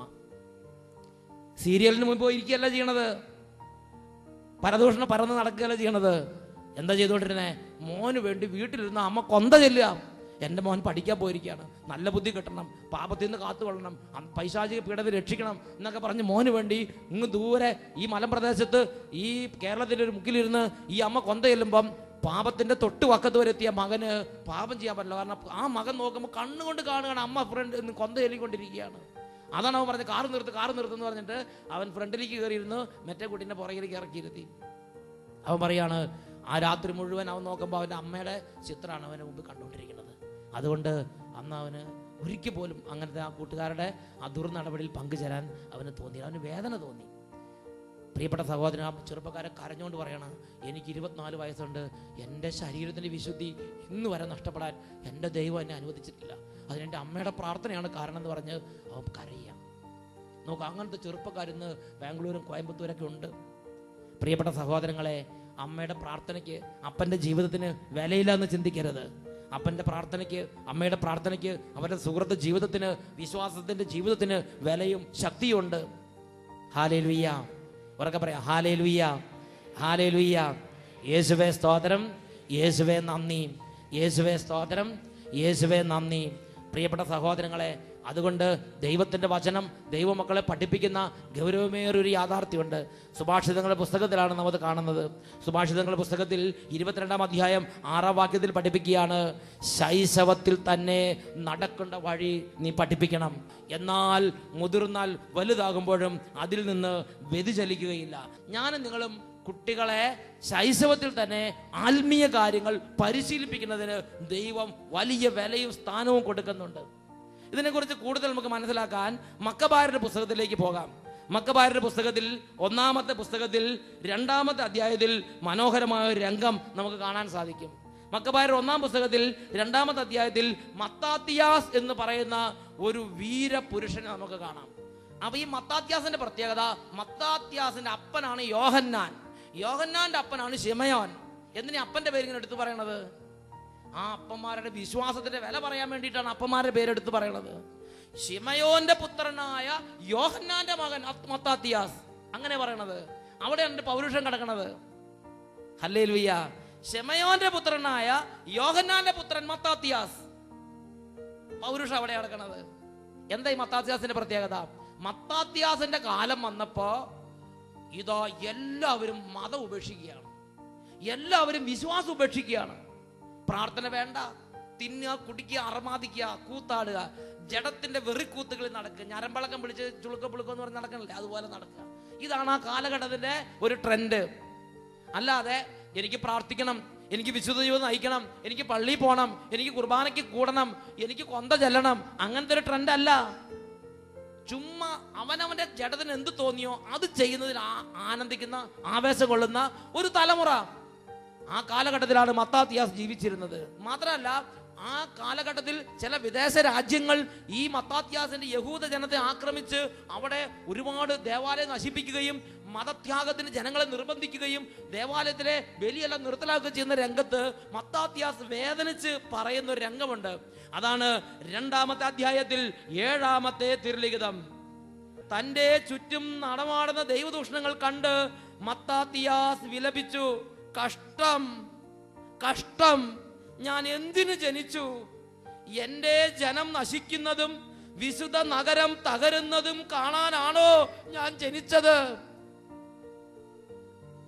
ആ മത്താത്തിയാസിന്റെ ഹൃദയത്തിൽ ഒരു ആത്മാവുണ്ട്, ദൈവത്തിന്റെ ആത്മാവ്, വിശ്വാസത്തിന്റെ ആത്മാവ്, ദൈവഭക്തിയുടെ ആത്മാവ്. അതുകൊണ്ട് ആ ദേശത്ത് അനേകർ പള്ളി പോകാതിരിക്കുമ്പോൾ, അനേകർ മദ്യപിക്കുമ്പോൾ, ഏത് ഫംഗ്ഷൻ എന്നാലും പുകവലി, മദ്യപാനം അരങ്ങേറുമ്പോൾ, ഓരോ ദുർനടപ്പുകൾ നടക്കുമ്പോൾ ഈ മത്താത്തിയാസിന്റെ ഹൃദയം ശരിക്കും ശരീരത്തിലേക്ക് അടികൊള്ളുന്ന പോലെ വേദനിക്കുകയാണ്. പരിശുദ്ധാത്മാവിന്റെ വേദന ആ വ്യക്തി അനുഭവിക്കുകയാണ്.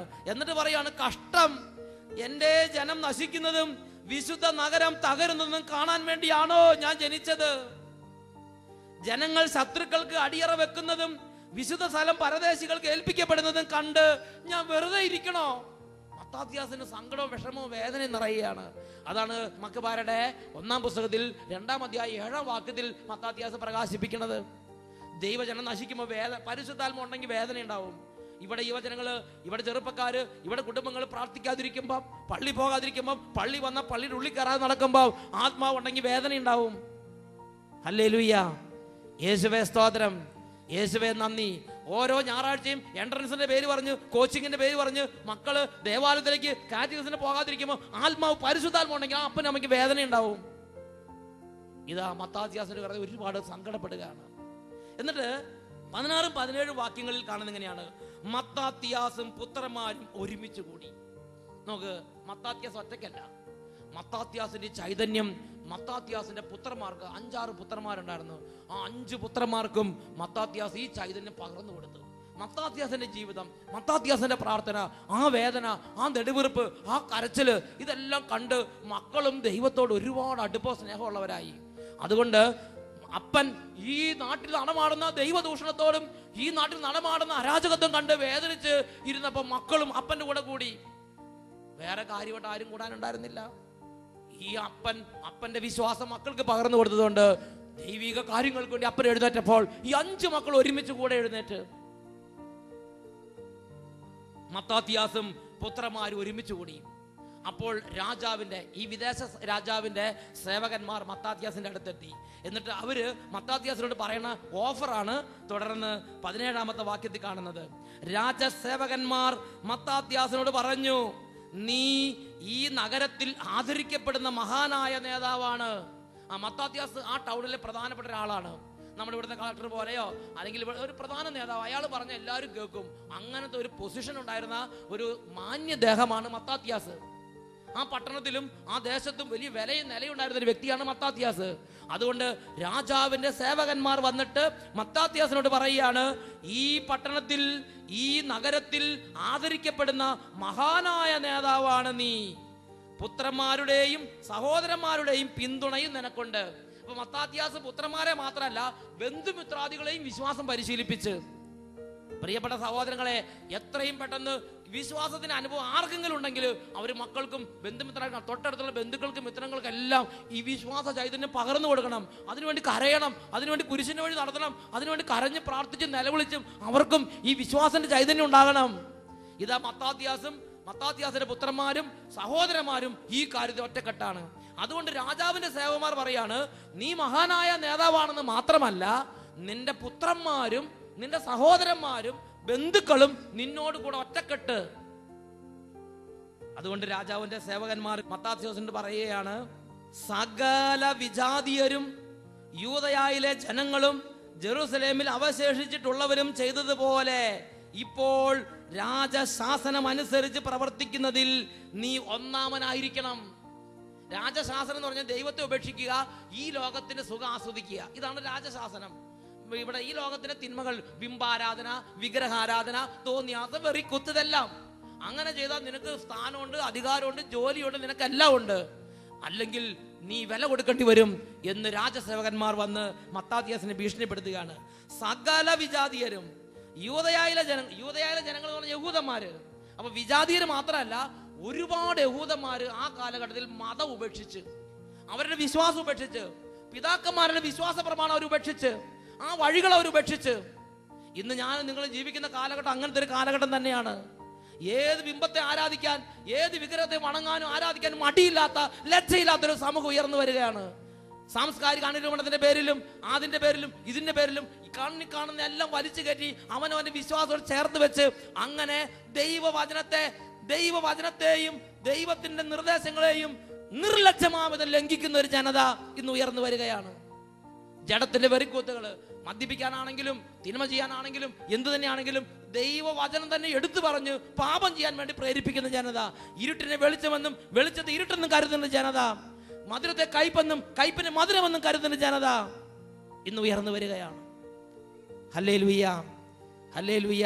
വെള്ളിയാഴ്ച മാംസം വർജനം എന്ന് പറഞ്ഞാൽ അറിയാൻ പാടില്ല എന്താന്ന്.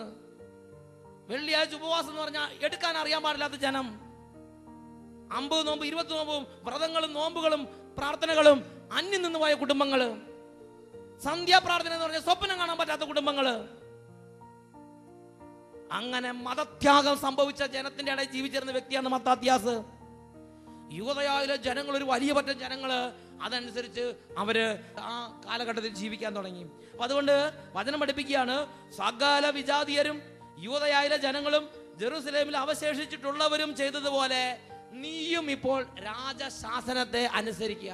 ആകെ മത്താത്യാസും പുത്രന്മാരും ഏതാനും സഹോദരങ്ങളും മാത്രമേ പിടിച്ചു നിൽക്കുന്നുള്ളൂ.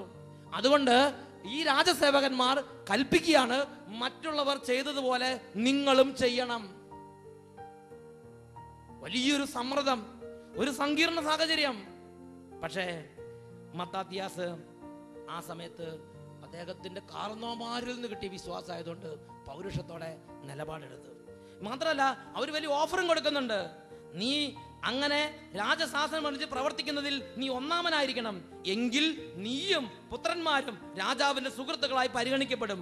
സ്വർണവും വെള്ളിയും മറ്റനവധി പാരിതോഷികളും കൊണ്ട് നീയും പുത്രന്മാരും ഈ നഗരത്തിൽ ബഹുമാനിതരാവുകയും ചെയ്യും.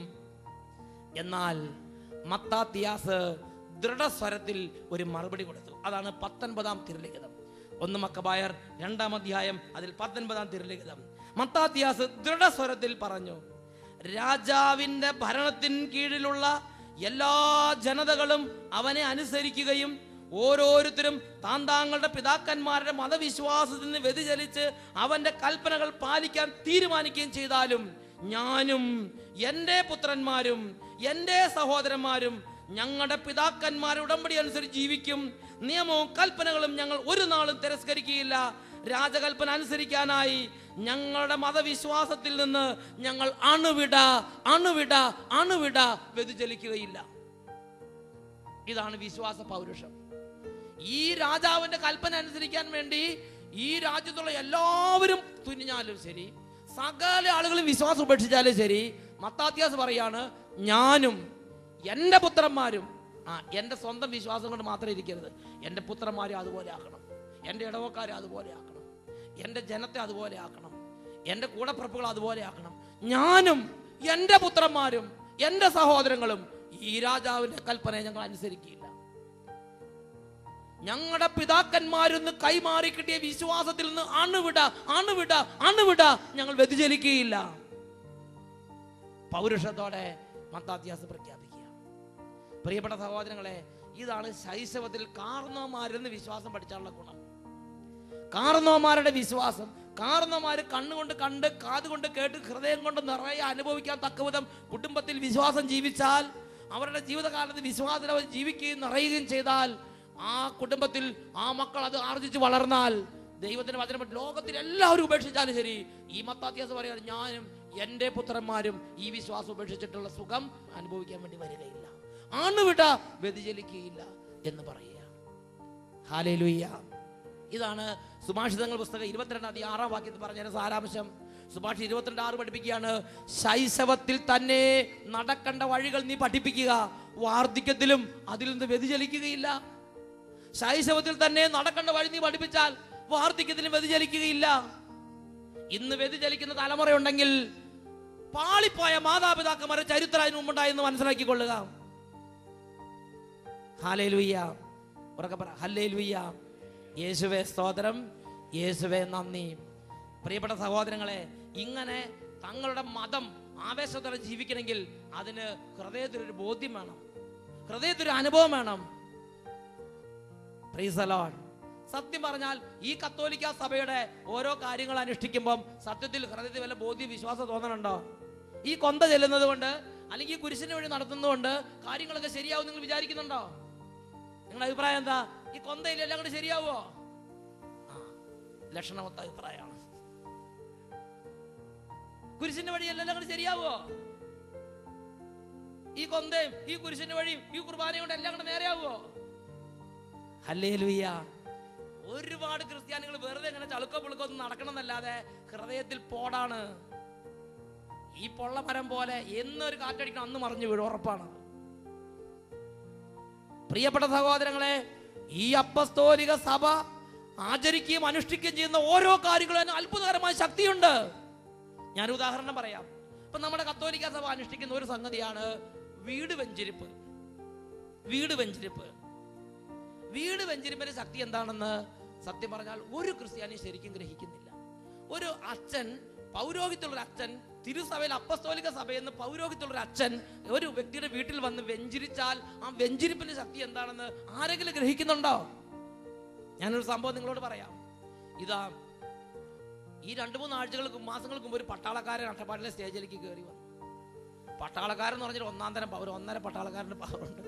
ആളുകൾ കയറി വന്ന് സ്റ്റേജിലേക്ക് നിൽക്കുകയാണ്. തടയാൻ നോക്കി, പക്ഷേ ശുശ്രൂഷകർക്ക് സാധിക്കില്ല, പട്ടാളക്കാരനാണ്. കയറി വന്ന് നിൽക്കുകയാണ്. എന്താന്ന് ചോദിച്ചപ്പം അദ്ദേഹത്തിൻ്റെ കയ്യിലൊരു വലിയൊരു ബാഗ് തൂങ്ങിക്കിടക്കുക. ബാഗിനകത്ത് വെന്തി ഉണ്ട ഒരു സാധനമുണ്ട്. ഞാൻ കണ്ടപ്പോഴേ ബോംബാണോ എന്ന് എനിക്ക് സംശയം. കാരണം ആ കാലഘട്ടത്തിൽ അത് ബോംബിൻ്റെ ഒരു കാലഘട്ടമായിരുന്നു.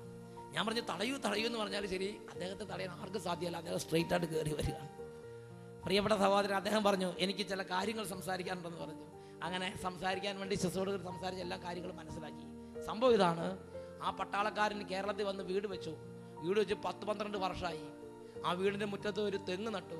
തെങ്ങ് നട്ടിട്ട് 10-12 വർഷമായിട്ടും ഒരു മച്ചിങ്ങ, ഒരു പൂക്കല പോലും ആ തെങ്ങിലുണ്ടാകുന്നില്ല. പട്ടാളക്കാരന് വലിയ സങ്കടം. പട്ടാളക്കാരൻ പറഞ്ഞു എൻ്റെ സ്വഭാവം വെട്ടൊന്ന് മുറി 2, ഇതാണ് എൻ്റെ സ്വഭാവം. എനിക്ക് അങ്ങനെ ടോളറേഷൻ ക്ഷമയൊന്നുമില്ല. കോടാലി എടുക്കുക വെട്ടുക, ഇതാണ് എൻ്റെ സ്വഭാവം എന്ന് പറഞ്ഞു. അങ്ങനെ ഒരു ദിവസം ദേഷ്യം വന്ന് കോടാലി എടുത്ത് വെട്ടാൻ വേണ്ടി തെങ്ങിൻ്റെ അടുത്തേക്ക് പോകുമ്പം അവിടെ നല്ലൊരു ചേടത്തി ഉണ്ടായിരുന്നു. ആ ചേടത്തി വിശ്വാസമുള്ളതും ദൈവാനുഭവം ഉള്ളതും നല്ലൊരു കുടുംബത്തിൽ നിന്ന് വന്ന ചേടത്തിയാണ്. അപ്പോൾ ആ ചേടത്തി പറഞ്ഞു വെട്ടിക്കളയാനൊക്കെ വളരെ എളുപ്പമാണ്, ഇതിന് വല്ല സൊല്യൂഷനൊന്ന് ആലോചിച്ചുകൂടെ? അപ്പം കായ്ക്കാത്ത തെങ്ങിന് എന്ത് സൊല്യൂഷനാന്ന് ചോദിച്ചു പട്ടാളക്കാരൻ. ഉടനെ പറഞ്ഞു ചേട്ടാ, എത്രയോ ആളുകളാണ് അട്ടപ്പാടി പോണത്, ചേട്ടന് അട്ടപ്പാടി പോയെന്ന് പ്രാർത്ഥിച്ചുകൂടെ? കായ്ക്കാത്ത തെങ്ങ് പ്രാർത്ഥിച്ചാൽ കായ്ക്കുമെന്നായി അടുത്ത ചോദ്യം. അത് അനുഭവത്തിൽ നിന്ന് മനസ്സിലാക്കുമെന്ന് ചേട്ടത്തി. അങ്ങനെ ആ പ്രദേശത്ത് നിന്ന് ബസ്സുകാർ പോരുമ്പം ഈ ചേട്ടനോട് പെറുക്കിയിട്ട് അട്ടപ്പാടിക്ക് കൊണ്ടുവന്നു. ആ ചേട്ടൻ വന്ന്, ആ ചേട്ടൻ വിശ്വാസമൊന്നുമില്ല, പട്ടാളത്തിൽ നിന്ന് വന്നാൽ വെടി വെക്കുക ഇടിക്കുക എന്നല്ലാതെ വേറൊന്നും പുള്ളിക്ക് അറിയാൻ പാടില്ല. പുള്ളി ഇങ്ങനെ നിൽക്കുകയാണ്. അപ്പോൾ എല്ലാവരും യേശുവേ യേശുവേ എന്ന് വിളിക്കുന്നുണ്ട്. ഇയാൾക്ക് ഇങ്ങനെ, ഞാൻ പട്ടാളക്കാരൻ എന്നുള്ള ഭാഗത്ത് നിൽക്കുകയാണ്. അപ്പോൾ ഉച്ചയ്ക്ക് വെഞ്ചിരിപ്പിൻ്റെ സമയം വരികയാണ്. വെഞ്ചിരിപ്പിൻ്റെ സമയം വന്നപ്പോൾ എല്ലാവരും മണ്ണെടുത്ത് പിടിക്കുന്നു, വെള്ളം എടുത്ത് പിടിക്കുന്നു, എണ്ണ എടുത്ത് പിടിക്കുന്നു.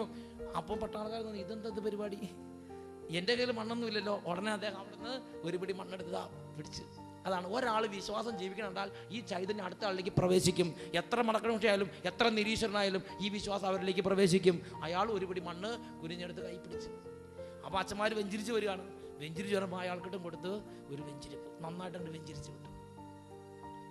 എന്നിട്ട് ഈ മണ്ണ് പട്ടാളക്കാരൻ പറയാണ്, ഈ മണ്ണ് കൊണ്ടുപോയിട്ട് അന്ന് ആ തെങ്ങിൻ്റെ ചുവട്ടിൽ കൊണ്ടുപോയിട്ട്. Price the Lord. പട്ടാളക്കാരൻ്റെ അനുഭവം ഇതാണ്. പിന്നെ ഇപ്പോൾ ഒരു വർഷത്തിനടുത്തായിട്ടുണ്ട്. ആ പട്ടാളക്കാരൻ പറയണം, അതിട്ട് അധികം കാലം കഴിയുന്നതിന് മുമ്പ് തന്നെ ആ തെങ്ങ് പൂക്കൊലയൊക്കെ ഇടാൻ തുടങ്ങി. പൂക്കൊലയെന്ന് പറഞ്ഞാൽ വണ്ടൻ പൂക്കൊലകൾ, അതൊരു വണ്ടൻ തേങ്ങകൾ കായ്ക്കാൻ തുടങ്ങി. അതിലൊരു തേങ്ങയാന്ന് പറഞ്ഞിട്ട് ഈ സഞ്ചിയിൽ നിന്ന് വലിയൊരു മുട്ടൻ തേങ്ങ എടുത്ത് ഇതാ സഞ്ചിയിൽ നിന്ന് ഉയർത്തിപ്പിടിക്കുകയാണ്. ഇത് ആ തേങ്ങ ഉണ്ടായ തേങ്ങയാണ്, അതിന് ആദ്യത്തെ തേങ്ങ ഞാൻ പറിച്ചു ഇവിടെ കൊണ്ടുവരാൻ വേണ്ടിയാണ് ഇന്ന് കഷ്ടപ്പെട്ട് വന്നിരിക്കണമെന്ന് പറഞ്ഞ് ആ തേങ്ങ. എന്താ കഥ? വെഞ്ചിരിച്ച ഒരു തുള്ളി വെള്ളം വീണ മണ്ണ് കൊണ്ടിട്ടുള്ളൂ. 10-12 വർഷമായി ആ കോമ്പൗണ്ടിൽ ഫലങ്ങൾ കായ്ക്കാത്ത ആ കോമ്പൗണ്ടിൽ ആ മണ്ണിന്റെ ബന്ധനങ്ങൾ അഴിഞ്ഞ്. ഹല്ലേലൂയ, യേശുവേ സ്തോത്രം, യേശുവേ നന്ദി. ഉറക്കെ പറ, ഹല്ലേലൂയ, ഹല്ലേലൂയ, യേശുവേ സ്തോത്രം, യേശുവേ നന്ദി. Price the Lord, price the Lord. മറ്റൊരു അനുഭവം ഞാൻ നിങ്ങളോട് പറയാം. കത്തോലിക്ക സഭയിലെ പൗരോഹിത്യമുള്ളൊരു അച്ഛൻ വെഞ്ചിരിച്ചാൽ അപ്പസ്തോലിക സഭയുടെ വെഞ്ചിരിപ്പിന്റെ പവറിനെ കുറിച്ച് ഒരു സംഭവം നിങ്ങളോട് പറയാൻ ആഗ്രഹിക്കുകയാണ്.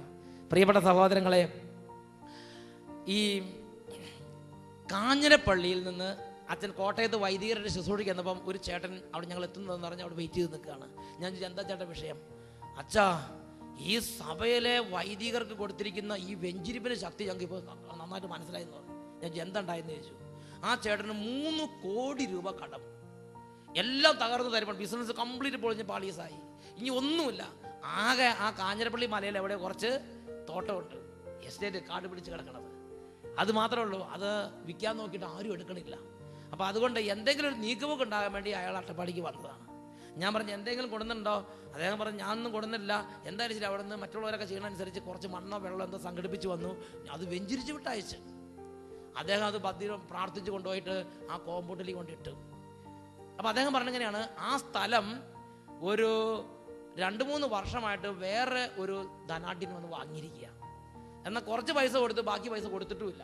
അപ്പം അങ്ങോട്ടുമില്ല ഇങ്ങോട്ടുമില്ല സ്ഥലം കിടക്കുകയാണ്. ഇയാളുടെ പലിശ കൂടി വരും. 3 കോടി കടം. അപ്പം ഇയാൾ പറയാണ്, ഞാൻ ആ മണ്ണ് ആ കോമ്പൗണ്ടിലിട്ട് 2 ആഴ്ചയ്ക്കുള്ളിൽ ആ കച്ചവടക്കാരൻ, ആ കച്ചവടം ചെയ്ത ധനാഢ്യൻ വന്നിട്ട് ഇയാളുടെ ഡോക്യുമെന്റ്സ് എല്ലാം തിരിച്ചു കൊടുത്തിട്ട് പറഞ്ഞു, എൻ്റെ പൈസ തന്നേക്ക്, ഞാൻ കച്ചവടം ഒഴിയാന്ന് പറഞ്ഞു. അപ്പം സത്യം പറഞ്ഞ ഇയാൾക്ക് വലിയ വേദനയായി. ഈ വെഞ്ചിരിച്ച മണ്ണിട്ടത് എങ്ങനെയെങ്കിലും കച്ചവടം നടന്ന് അതൊന്ന് കടം വീട്ടാൻ വേണ്ടിയിട്ടാണ് ഇദ്ദേഹം വെഞ്ചിരിച്ച മണ്ണ് കൊണ്ടിട്ടത്. പക്ഷേ വെഞ്ചിരിച്ച മണ്ണിട്ട് കഴിഞ്ഞാൽ പ്രതീക്ഷയ്ക്ക് വിപരീതമായി പകുതി നിന്നിരുന്ന കച്ചവടം പോലും ഒഴിഞ്ഞുപോയി. അപ്പം അങ്ങനെ വേദനിച്ചിരിക്കുകയാണ്. എന്തായാലും ഡോക്യുമെന്റ്സ് തിരിച്ചു കിട്ടി, അയാളുടെ പൈസ ഉണ്ടായിരുന്നൊക്കെ എടുത്തു കൊടുത്ത് അത് കടമൊക്കെ ശരിയാക്കി. അങ്ങനെ ഇരിക്കുന്ന സമയത്ത് പ്രിയപ്പെട്ട സഹോദരങ്ങളെ, ഈ ചേട്ടൻ പറയാണ്, ഏലത്തിന്റെ വില അങ്ങോട്ട് പോകാൻ തുടങ്ങി. ഈ എസ്റ്റേറ്റ് ഏലം എസ്റ്റേറ്റാണ്. ഏലത്തിന്റെ വില അങ്ങോട്ട് കണ്ടമാനം കൂടി. ഇപ്പോഴും നല്ല വിലയുണ്ടെന്ന് എനിക്ക് തോന്നുന്നത്. അതിന്റെ വില അങ്ങോട്ട് കൂടി. ചേട്ടൻ പറയാൻ 2 വർഷമായിട്ട് പണിയെടുക്കാത്ത പറമ്പാണ്. ചുറ്റുവട്ടത്തുള്ള എല്ലാവരും കൊത്തി മാന്തിയും പണിയെടുത്തോണ്ടിരിക്കുകയാണ്. അവിടെ ഒന്നും കാര്യമായിട്ട് ഏലം കായ്ച്ചില്ല. ഈ ചേട്ടന്റെ എസ്റ്റേറ്റിലെ ഏലങ്ങളെല്ലാം കൂടെ കൂടി അവിടെ കായ്ച്ച് മറിഞ്ഞു എന്ന് പറഞ്ഞു. ചേട്ടൻ പറയുന്നത് 2.5 കോടിക്ക് അധികം രൂപയുടെ ഏലം ഇപ്പൊ തന്നെ പറിച്ചാൽ കിട്ടും.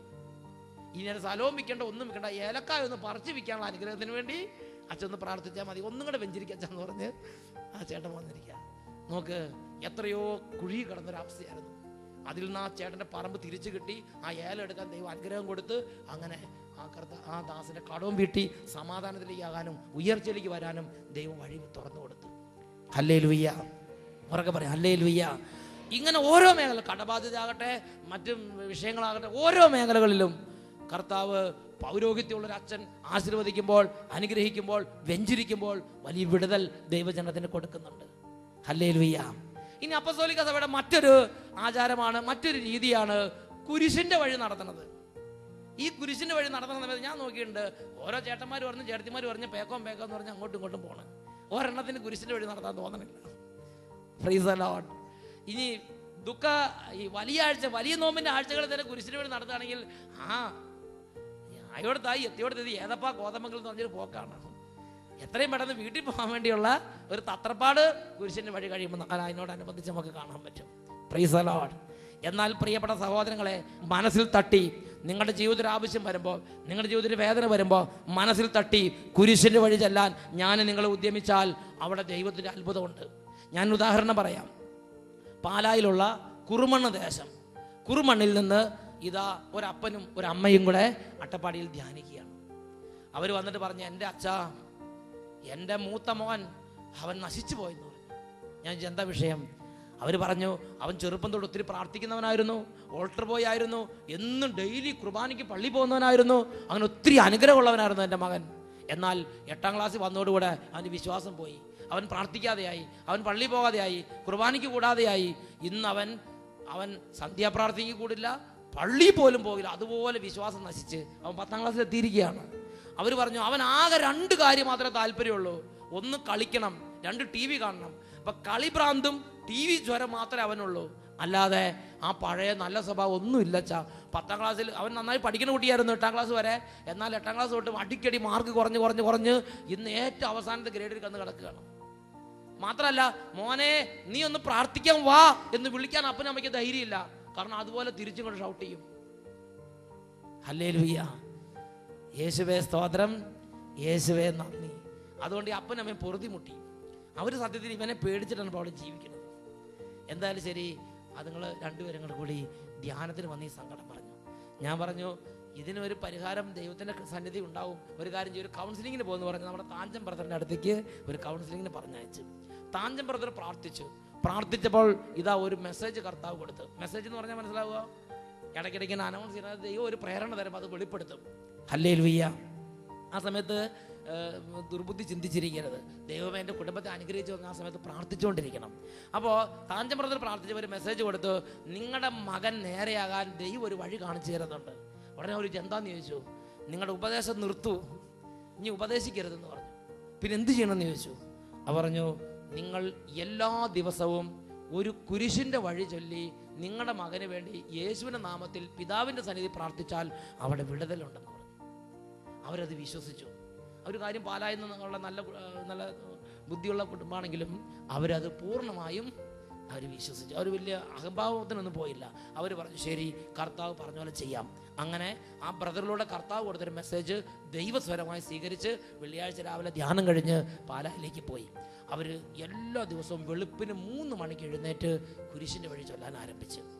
അത് ചൊല്ലുന്ന വേറെ ആർക്കും വേണ്ടിയല്ല, സ്വന്തം മകന് വേണ്ടിയാണ് കുരിശിൻ്റെ വഴി ചൊല്ലുന്നത്.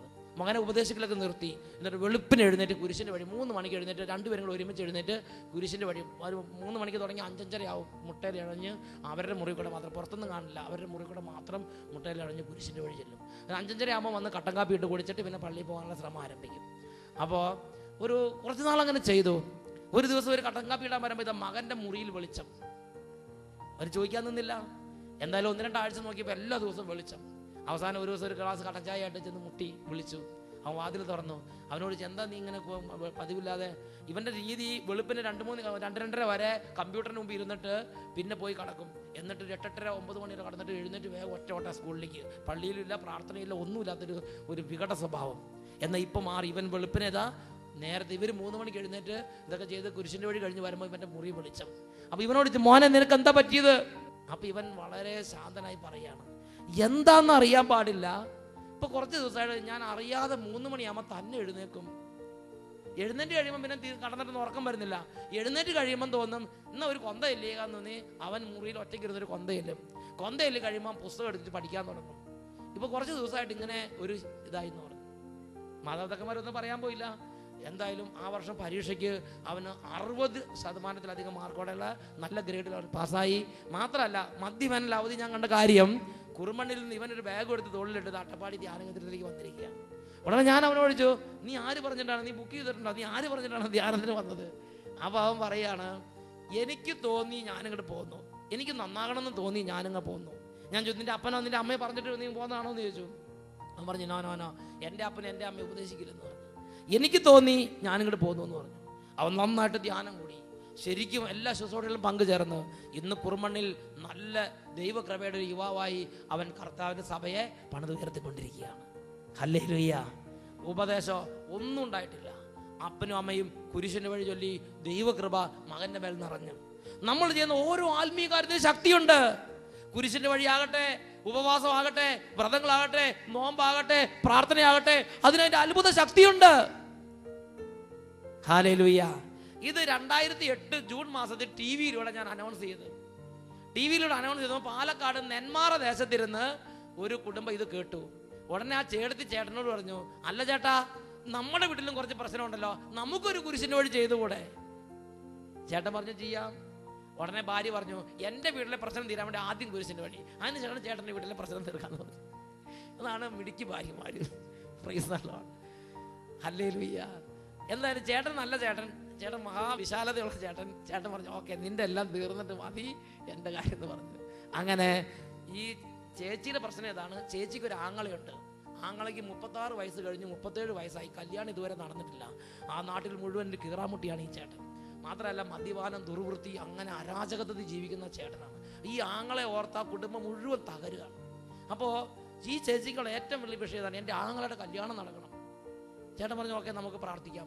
അവരും വെളുപ്പിന് 3 മണിക്ക് എഴുന്നേറ്റ് 2008 ജൂൺ മാസം തൊട്ട് അവരങ്ങോട്ട് പ്രാർത്ഥിക്കാൻ തുടങ്ങി. ജൂൺ മാസത്തിലെ ഫസ്റ്റ് സൺഡേയിലാണ് ഈ ദൂത് അവർ ടെലിവിഷനിലൂടെ കേട്ടത്.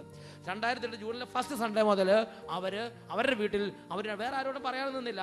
അവരുടെ മുറിയിൽ അവർ കുരിശിൻ്റെ വഴി ചെയ്ത് ആങ്ങളുടെ ആ ബന്ധനം അഴിയാൻ വേണ്ടി പ്രാർത്ഥിച്ച്. പ്രിയപ്പെട്ട സഹോദരങ്ങളെ, 2008 ജൂലൈ 16-ാം തീയതി ആ ആങ്ങളുടെ വിവാഹം വളരെ അന്തസ്സോടും വളരെ നന്നായും അവർ ഇടവ ദേവാലയത്തിൽ കഴിഞ്ഞ് അവരിന്ന് വളരെ നന്നായി ജീവിക്കുകയാണ്, കുടുംബജീവിതം നയിക്കുകയാണ്. Price the Lord. കൊന്ത, ഈ ജപമാലയ്ക്ക് എൻ്റെ അത്ഭുത ശക്തിയുണ്ട്. ഈ ജപമാല സമയം കളയാൻ വേണ്ടിയുള്ള ഏർപ്പാടെന്ന് ചിന്തിക്കരുത്. ഓരോ വീട്ടിലും നന്നായിട്ട് ഈ ജപമാല മുട്ടുമെന്ന് ചൊല്ലിയാൽ അതിന് എൻ്റെ അത്ഭുത ശക്തിയുണ്ട്. ഹല്ലേലൂയ. ഉറക്കെ പറ ഹല്ലേലൂയ. സന്തോഷത്തോടെ പറ ഹല്ലേലൂയ. ഞാനൊരു ഉദാഹരണം പറയാം. അതായത് എനിക്ക് ജപമാലയൊക്കെ നല്ല വിശ്വാസമുണ്ട്. തിയോളജിക്കൽ വിശ്വാസം മാത്രമേ ഉണ്ടായിരുന്നുള്ളൂ. അല്ലാതെ ഇത് ചൊല്ലിയിട്ടൊരു അനുഭവം അങ്ങനെ എനിക്ക് അല്ലെങ്കിൽ തന്നെ എനിക്ക് നല്ല വിശ്വാസമായിരുന്നുള്ളൂ. പിന്നെ പ്രത്യേകിച്ച് അനുഭവം എനിക്ക് ആവശ്യമില്ല. അങ്ങനെ ഞാൻ ചിന്തിച്ചിരിക്കുകയായിരുന്നു. ആ വട്ടപ്പാടിയിൽ ഒരു ചേട്ടത്തി വന്നു. ആ പാവപ്പെട്ട ചേട്ടത്തി പറഞ്ഞു, എൻ്റെ അച്ഛാ, എൻ്റെ മൂത്ത മകനെ പന്തക്കൊസ്തക്കാർ തട്ടിക്കൊണ്ട് പോയെന്ന് പറഞ്ഞു. എന്താ ചെയ്യും? ഞാൻ ചോദിച്ചു അവൻ എവിടെ, നമുക്ക് പോയി പിടിക്കാന്ന് പറഞ്ഞു.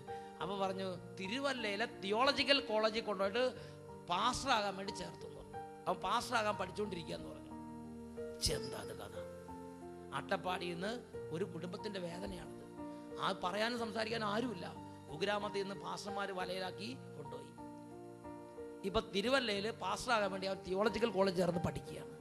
ഞാൻ പറഞ്ഞു എന്ത് നമ്മുടെ അട്ടപ്പാടിയിൽ നിന്ന് കൊണ്ട് നമുക്കൊരു കോളീസ് വണ്ടി വിളിച്ചിട്ട് കുറെ 10-15 പേരുമായിട്ട് പോയിട്ട് മോനെ അങ്ങോട്ട് തിരിച്ചു പിടിച്ചോണ്ട് വരാന്ന് പറഞ്ഞു. ഉടനെ ചേട്ടത്തി എൻ്റെ നേരെ നോക്കി.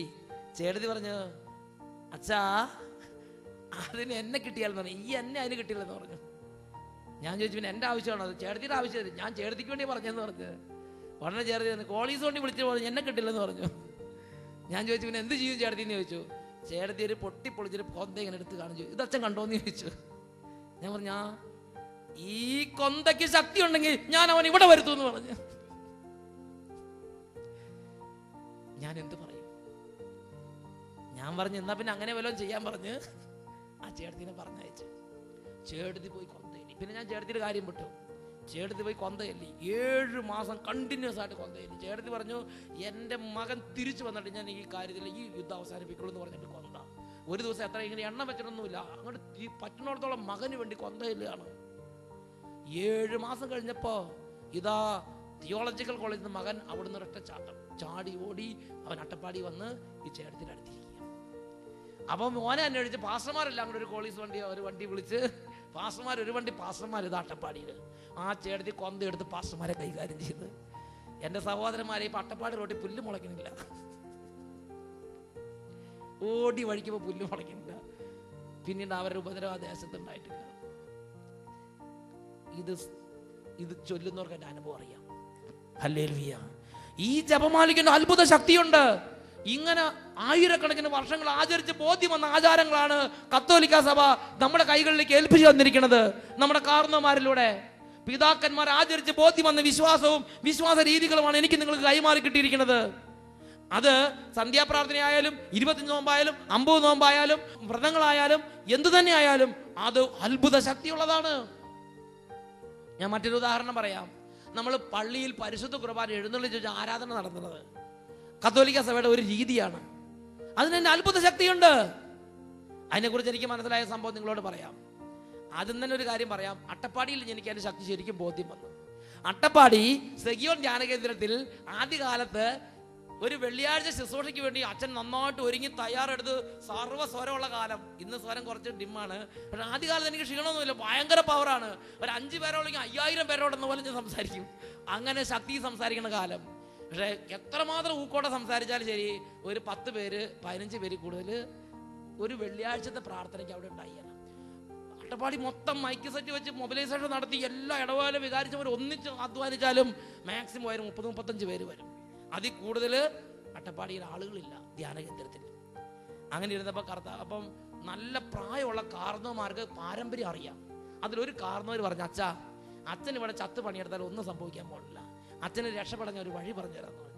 ഞാൻ ചോദിച്ചു, ചേട്ടാ തുറന്ന് പറ എന്താണെന്ന് ചോദിച്ചു. ഉടനെ ചേട്ടൻ പറഞ്ഞു, സഭയിൽ ഇങ്ങനെ രീതിയുണ്ട്, 13 മണിക്കൂർ ആരാധന അച്ഛൻ കേട്ടിട്ടോ എന്ന് ചോദിച്ചു. ഞാൻ പറഞ്ഞു, ഈ കാലഘട്ടത്തിൽ 13 മണിക്കൂർ ആരാധന ആരാ ഇരിക്കുക എന്ന് ചോദിച്ചു. എനിക്കൊന്നും അതിനെക്കുറിച്ച് ബോധ്യം ഉണ്ടായിരുന്നില്ല. 13 മണിക്കൂറും മറ്റും കണ്ടിന്യൂസ് ആയിട്ട് ഇരിക്കുക എന്ന് പറഞ്ഞാൽ, ഞാൻ പറഞ്ഞു 1 മണിക്കൂറൊക്കെ വേണമെങ്കിൽ ഇരിക്കുന്ന സാരമില്ല, 13 മണിക്കൂറും മറ്റും ഇരിക്കാൻ തിയോളജിയും ഫിലോസഫിയൊക്കെ പഠിച്ച നമുക്ക് അത്ര എളുപ്പമാണോ? അതുകൊണ്ട് ഞാൻ പറഞ്ഞ് അതൊക്കെ ചേട്ടന്മാർക്കും ചേട്ടത്തിമാർക്കും വരും, നമ്മളെ പോലുള്ളവർക്ക് അതൊന്നും പറ്റുമെന്ന് തോന്നുന്നില്ലെന്ന് പറഞ്ഞു. അച്ഛൻ പറഞ്ഞു, അച്ഛന് വേണമെങ്കിൽ മതി, ഞാൻ നിർബന്ധിക്കണമെന്നില്ല, ഒന്ന് പരീക്ഷിച്ച് നോക്കിക്കൂടെ എന്ന് ചോദിച്ചു. രാത്രിക്ക് മുഴുവൻ ഈ ചേട്ടൻ്റെ സ്വരം, ഈ 13 മണിക്കൂർ ആരാധന എന്തുകൊണ്ട് വെച്ചുകൂടാ? എന്തായാലും ശരി, ഞാൻ എളുപ്പപ്പെട്ടു.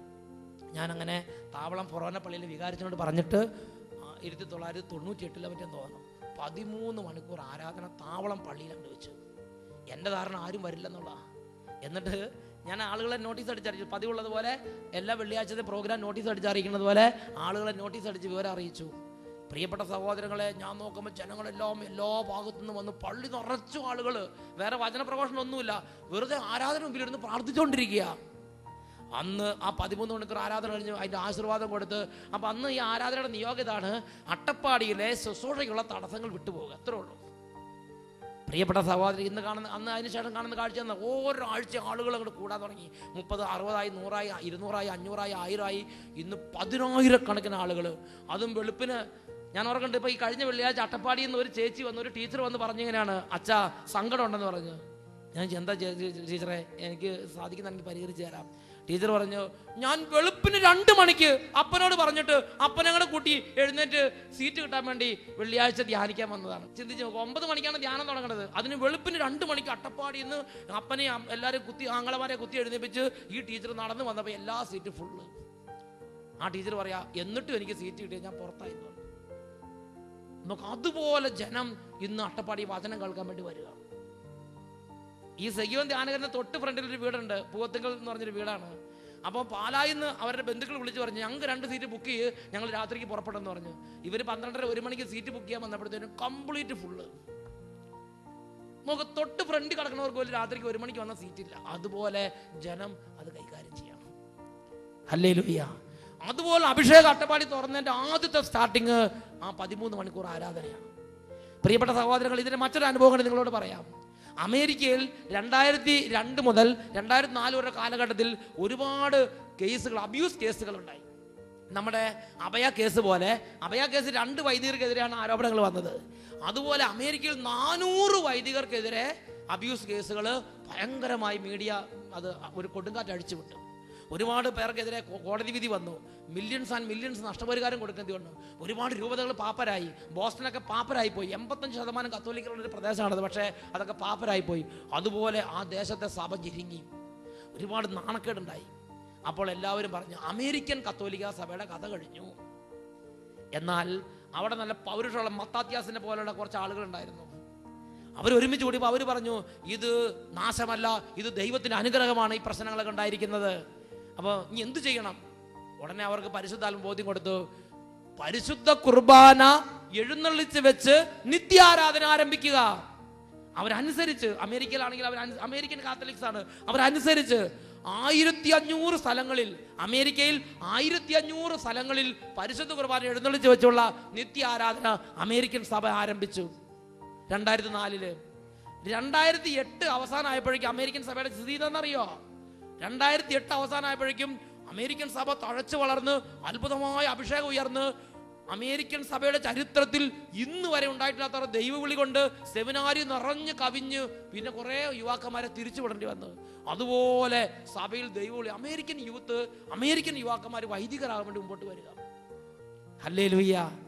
അമേരിക്കൻ സഭയുടെ ചരിത്രത്തിൽ ആദ്യമായിട്ടാണ് 2008 ഈ ദൈവവിളി നിറഞ്ഞു കവിഞ്ഞു അത്ര സർപ്ലസ് ആയിട്ട് ദൈവവിളി വന്നു. ഇന്ന് അമേരിക്കൻ സഭ ചെയ്യുന്ന കാര്യം, ഒരുപാട് പേര് ഇപ്പോൾ അമേരിക്കൻ കത്തോലിക്ക സഭയിലേക്ക് വന്നുകൊണ്ടിരിക്കുകയാണ്. അവരെ സ്വീകരിക്കാൻ വേണ്ടി പ്രത്യേക സംഘത്തെ അവിടുത്തെ ബിഷപ്പുമാരും കാർഡിനൽസും ചേർന്ന് രൂപീകരിച്ചിരിക്കുകയാണ്. ഹല്ലേലൂയ. അവര് ഒരു പേരിട്ടിരിക്കുകയാണ്, കം ഹോം, മാതൃഭവനത്തിലേക്ക് മടങ്ങുക. ഒരുപാട് പേര് ഇപ്പോൾ അമേരിക്കൻ കത്തോലിക്ക സഭയിലേക്ക് വന്നുകൊണ്ടിരിക്കുകയാണ്. നമ്മൾ അവിടെ ഒരു ശുശ്രൂഷയ്ക്ക് പോയാൽ ഇവിടെ ഒരു ധ്യാന കേന്ദ്രത്തിൽ ജനങ്ങൾ എങ്ങനെയാണ് അതുപോലെയാണ് ജനങ്ങൾ ജ്വലിച്ച് സ്തുതിക്കുന്നത്. Praise the lord. അതുപോലെ വലിയ ഉണർവ് അവിടെ മലയാളികളുടെ ഇടയിലും അമേരിക്കൻ കത്തോലിക്കരുടെ ഇടയിലും കർത്താവ് അവരെന്താ ചെയ്തത്? അവർ വലിയ ഒന്നും ചെയ്യാൻ നിന്നില്ല. അവർ ചെയ്തത്, അവർ ശരിക്കും പരിശുദ്ധ കുർബാന എഴുന്നള്ളിച്ച് വെച്ച് 1500 സ്ഥലങ്ങളിൽ ഇരുന്ന് പ്രാർത്ഥിച്ചു. നമ്മുടെ കത്തോലിക്ക സഭ നമുക്ക് കൈമാറി തന്നുള്ള നല്ലൊരു പാരമ്പര്യമാണ് 13 മണിക്കൂർ ആരാധനയും 40 മണിക്കൂർ ആരാധനയും നിത്യ ആരാധനയും തിരുമണിക്കൂറും. കുടുംബത്തിൽ പ്രശ്നം വരുമ്പോൾ, ദേശത്തൊരു പ്രശ്നം വരുമ്പോൾ ആരാധനയെ ആശ്രയിച്ച് പ്രാർത്ഥിച്ചാൽ അവിടെ ദൈവശക്തി ഇറങ്ങും, ദൈവകൃപ വ്യാപരിക്കും. 25 നോമിനും 50 നോമിനും അതിൻ്റെ ശക്തിയുണ്ട്. വെള്ളിയാഴ്ച ആചരണങ്ങൾക്ക് അതിൻ്റെ അത്ഭുത ശക്തിയുണ്ട്. സന്ധ്യാപ്രാർത്ഥനയുടെ അത്ഭുത ശക്തിയുണ്ട്. വ്യഞ്ചരിച്ച കൊന്ത ഉപയോഗിക്കുന്ന അത്ഭുത ശക്തിയുണ്ട്. ഈ നിമിഷങ്ങളിൽ നമ്മൾ പ്രാർത്ഥിക്കുന്ന എങ്ങനെയാണ്? നടക്കണ്ട വഴി ശൈശവത്തിൽ നീ പരിശീലിപ്പിക്കണം, എന്നാൽ വാർദ്ധക്യത്തിലും അതിൽ നിന്ന് വ്യതിചലിക്കുകയില്ല. വിശ്വാസം എന്നത് കുറച്ച് ഉണങ്ങിയ ആശയമാണെന്ന് ചിന്തിക്കരുത്. വിശ്വാസം എന്നത് ഉണങ്ങിയ ആശയങ്ങൾ മാത്രമല്ല, അത് ജീവനും അത് ഊർജ്ജസ്വലത നിറഞ്ഞ ദൈവിക ചൈതന്യമാണത്. അത് കണ്ണു നിറയെ കണ്ട്, ചെവി നിറയെ കേട്ട്, ഹൃദയം നിറയെ അനുഭവിച്ച്, കുടുംബത്തിൽ പുതുതലമുറ കണ്ടും കേട്ടും അനുഭവിച്ച് രുചിച്ചും കുടിച്ചും വളരേണ്ട സംഗതിയാണ് ആത്മീയത. കുടുംബത്തിൽ അതിനുവേണ്ടി സമയം മാറ്റിവെക്കണം, അതിനുവേണ്ടി പണം ചെലവഴിക്കണം.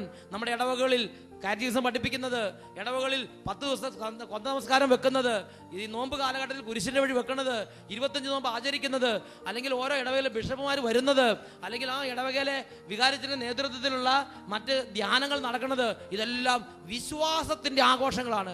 വിശ്വാസം എന്നത് ഒരു ആഘോഷമായി നമ്മൾ കൊണ്ടാടണം.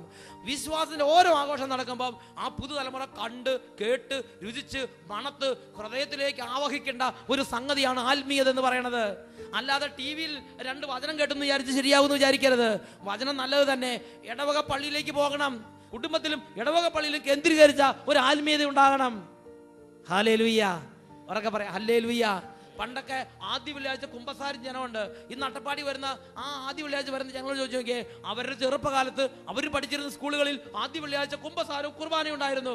ആ അനുഭവത്തിൽ നിറഞ്ഞ ജനമാണ് ഇന്നും ഈ പ്രായമായ കാലത്തും ഈ കൊടും പ്രതികൂലമുള്ള സമയത്തും അവർ ആദ്യ വെള്ളിയാഴ്ചകളിൽ കർത്താവിനെ ആരാധിക്കാൻ വേണ്ടി അവരുടെ ജീവിതത്തിലെ സമയവും പണവും എല്ലാം മാറ്റിവെച്ച് അവർ ദൈവസന്നിധിയിലേക്ക്, അവർ ദൈവത്തെ അന്വേഷിച്ച് പുറപ്പെടുന്നത്. Price the Lord. ആദ്യ വെള്ളിയാഴ്ചകളിൽ കുമ്പസാരിക്കണം, തിരുഹൃദയ പ്രതിഷ്ഠകൾ നടത്തണം, വീട് വെഞ്ചരിപ്പുകൾ നടത്തണം, കുട്ടികളെ വേദവാർത്തന് വിടണം. അന്ന് ഞായറാഴ്ച ട്യൂഷനുണ്ട്, എൻട്രൻസ് കോച്ചിങ് ഉണ്ട്. ആ എൻട്രൻസ് കോച്ചിങ് ട്യൂഷനുമാണ് സർവ്വപ്രധാനം. ചിന്തിക്കരുത്. ഇന്ന് എനിക്ക് നിങ്ങൾക്ക് ചുറ്റുള്ള ഒരുപാട് പേര് മതത്യാഗത്തിൽ ജീവിക്കുന്ന കാലമാണ്, വിശ്വാസം ഉപേക്ഷിക്കുന്ന കാലമാണ്. എൻ്റെയും നിങ്ങളുടെയും സൂക്ഷ്മത ഏൽപ്പിച്ച ഓരോ മകനെയും മകളെയും വിശ്വാസമുള്ളവരായി ദൈവത്തിന് തിരിച്ചേൽപ്പിച്ചാൽ ജീവന്റെ കിരീടം നിങ്ങൾക്ക് കിട്ടും. മലാക്കി പ്രവാചന പുസ്തകത്തിൽ 2-ാം അധ്യായത്തിൽ 15-ാം വാക്യത്തിൽ കർത്താവ് പറഞ്ഞിരിക്കുകയാണ്, ദൈവഭക്തരായ മക്കളെ അല്ലാതെ മറ്റെന്താണ് ഞാൻ നിങ്ങൾ ഇന്ന് പ്രതീക്ഷിക്കുന്നത്? ഒരപ്പനോട്, ഒരമ്മയോട്, എന്നോടും നിങ്ങളോടും ദൈവം പറയുകയാണ്, നിങ്ങളെ ഏൽപ്പിച്ച മക്കളെ, ഇടവകയുടെ മക്കളാകട്ടെ, കുടുംബത്തിലെ മക്കളാകട്ടെ, നിങ്ങളെ ഏൽപ്പിച്ച മക്കളെ ദൈവഭക്തരായ മക്കളായി എന്നെ തിരിച്ചേൽപ്പിക്കാതെ മറ്റെന്ത് തന്നാലാണ് എനിക്ക് സന്തോഷം ഉണ്ടാവുക? ദൈവഭക്തരായ മക്കളെ അല്ലാതെ മറ്റെന്താണ് ഞാൻ നിങ്ങളിൽ നിന്ന് പ്രതീക്ഷിക്കുന്നത്? ഈ നിമിഷങ്ങളിൽ 2 കരങ്ങൾ സ്വർഗത്തിലേക്ക് ഉയർത്താം. നന്നായിട്ട് ഉയർത്തുക. ഇത് കുട്ടികൾ കാണട്ടെ, ഇത് സമൂഹം കാണട്ടെ. അങ്ങനെ കണ്ടും കേട്ടും ഈ ഒരു ആഘോഷത്തിൽ പങ്കുചേരുന്നവരെല്ലാം വിശ്വാസത്തിന്റെ നിറപ്പകട്ടാർന്ന ഓർമ്മകളോടെ ഇവിടുന്ന് പോകട്ടെ. 2 കരങ്ങൾ നന്നായിട്ട് ഉയർത്തട്ടെ. നന്നായിട്ട് സ്തുതിക്കുന്നു. Hallelujah, hallelujah. പരിശുദ്ധാത്മാവേ, വിശ്വാസത്തിന്റെ ആത്മാവേ, വിശ്വാസത്തിന്റെ ആത്മാവേ, ആദിമസഭയിൽ നിറഞ്ഞ ആത്മാവേ, ഇന്ന് ഈ രാത്രിയിൽ ഈ സമൂഹത്തിലേക്ക് അതിശയമായി ഇറങ്ങി സഭയെ കെട്ടിപ്പണിത് വളർത്താൻ തക്കവണ്ണം ഒരു ആവേശമായി, ഒരു ഉണർവായി, ഒരു അഭിഷേകമായി നിറയണമേ. Hallelujah, hallelujah. അഗ്നി അയക്കണമേ, അഗ്നി അയക്കണമേ, അഗ്നി അയക്കണമേ. പരിശുദ്ധാത്മാവേ, പരിശുദ്ധാത്മാവേ, പരിശുദ്ധാത്മാവേ, ശക്തി നിറയ്ക്കണമേ, ശക്തി നിറയ്ക്കണമേ, ശക്തി നിറയ്ക്കണമേ, ശക്തി നിറയ്ക്കണമേ. കരങ്ങൾ ഉയർത്തി,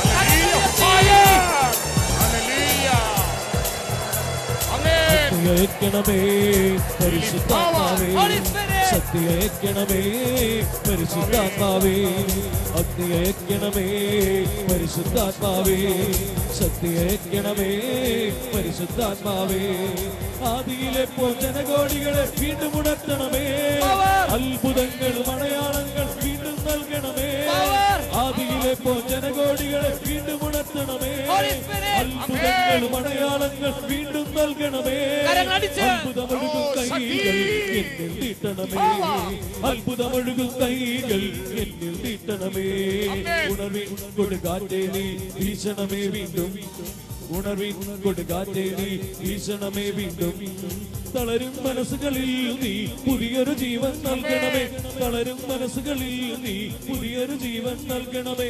വീണ്ടും എനിക്ക് നൽകണമേ പുതിയൊരു ബന്ധക്കുസ്ത. വീണ്ടും എനിക്ക് നൽകണമേ പുതിയൊരു ബന്ധക്കുസ്ത. അഭിഷേകത്തിൻ കൈകൾ എന്നിൽ നീട്ടണമേ. അഭിഷേക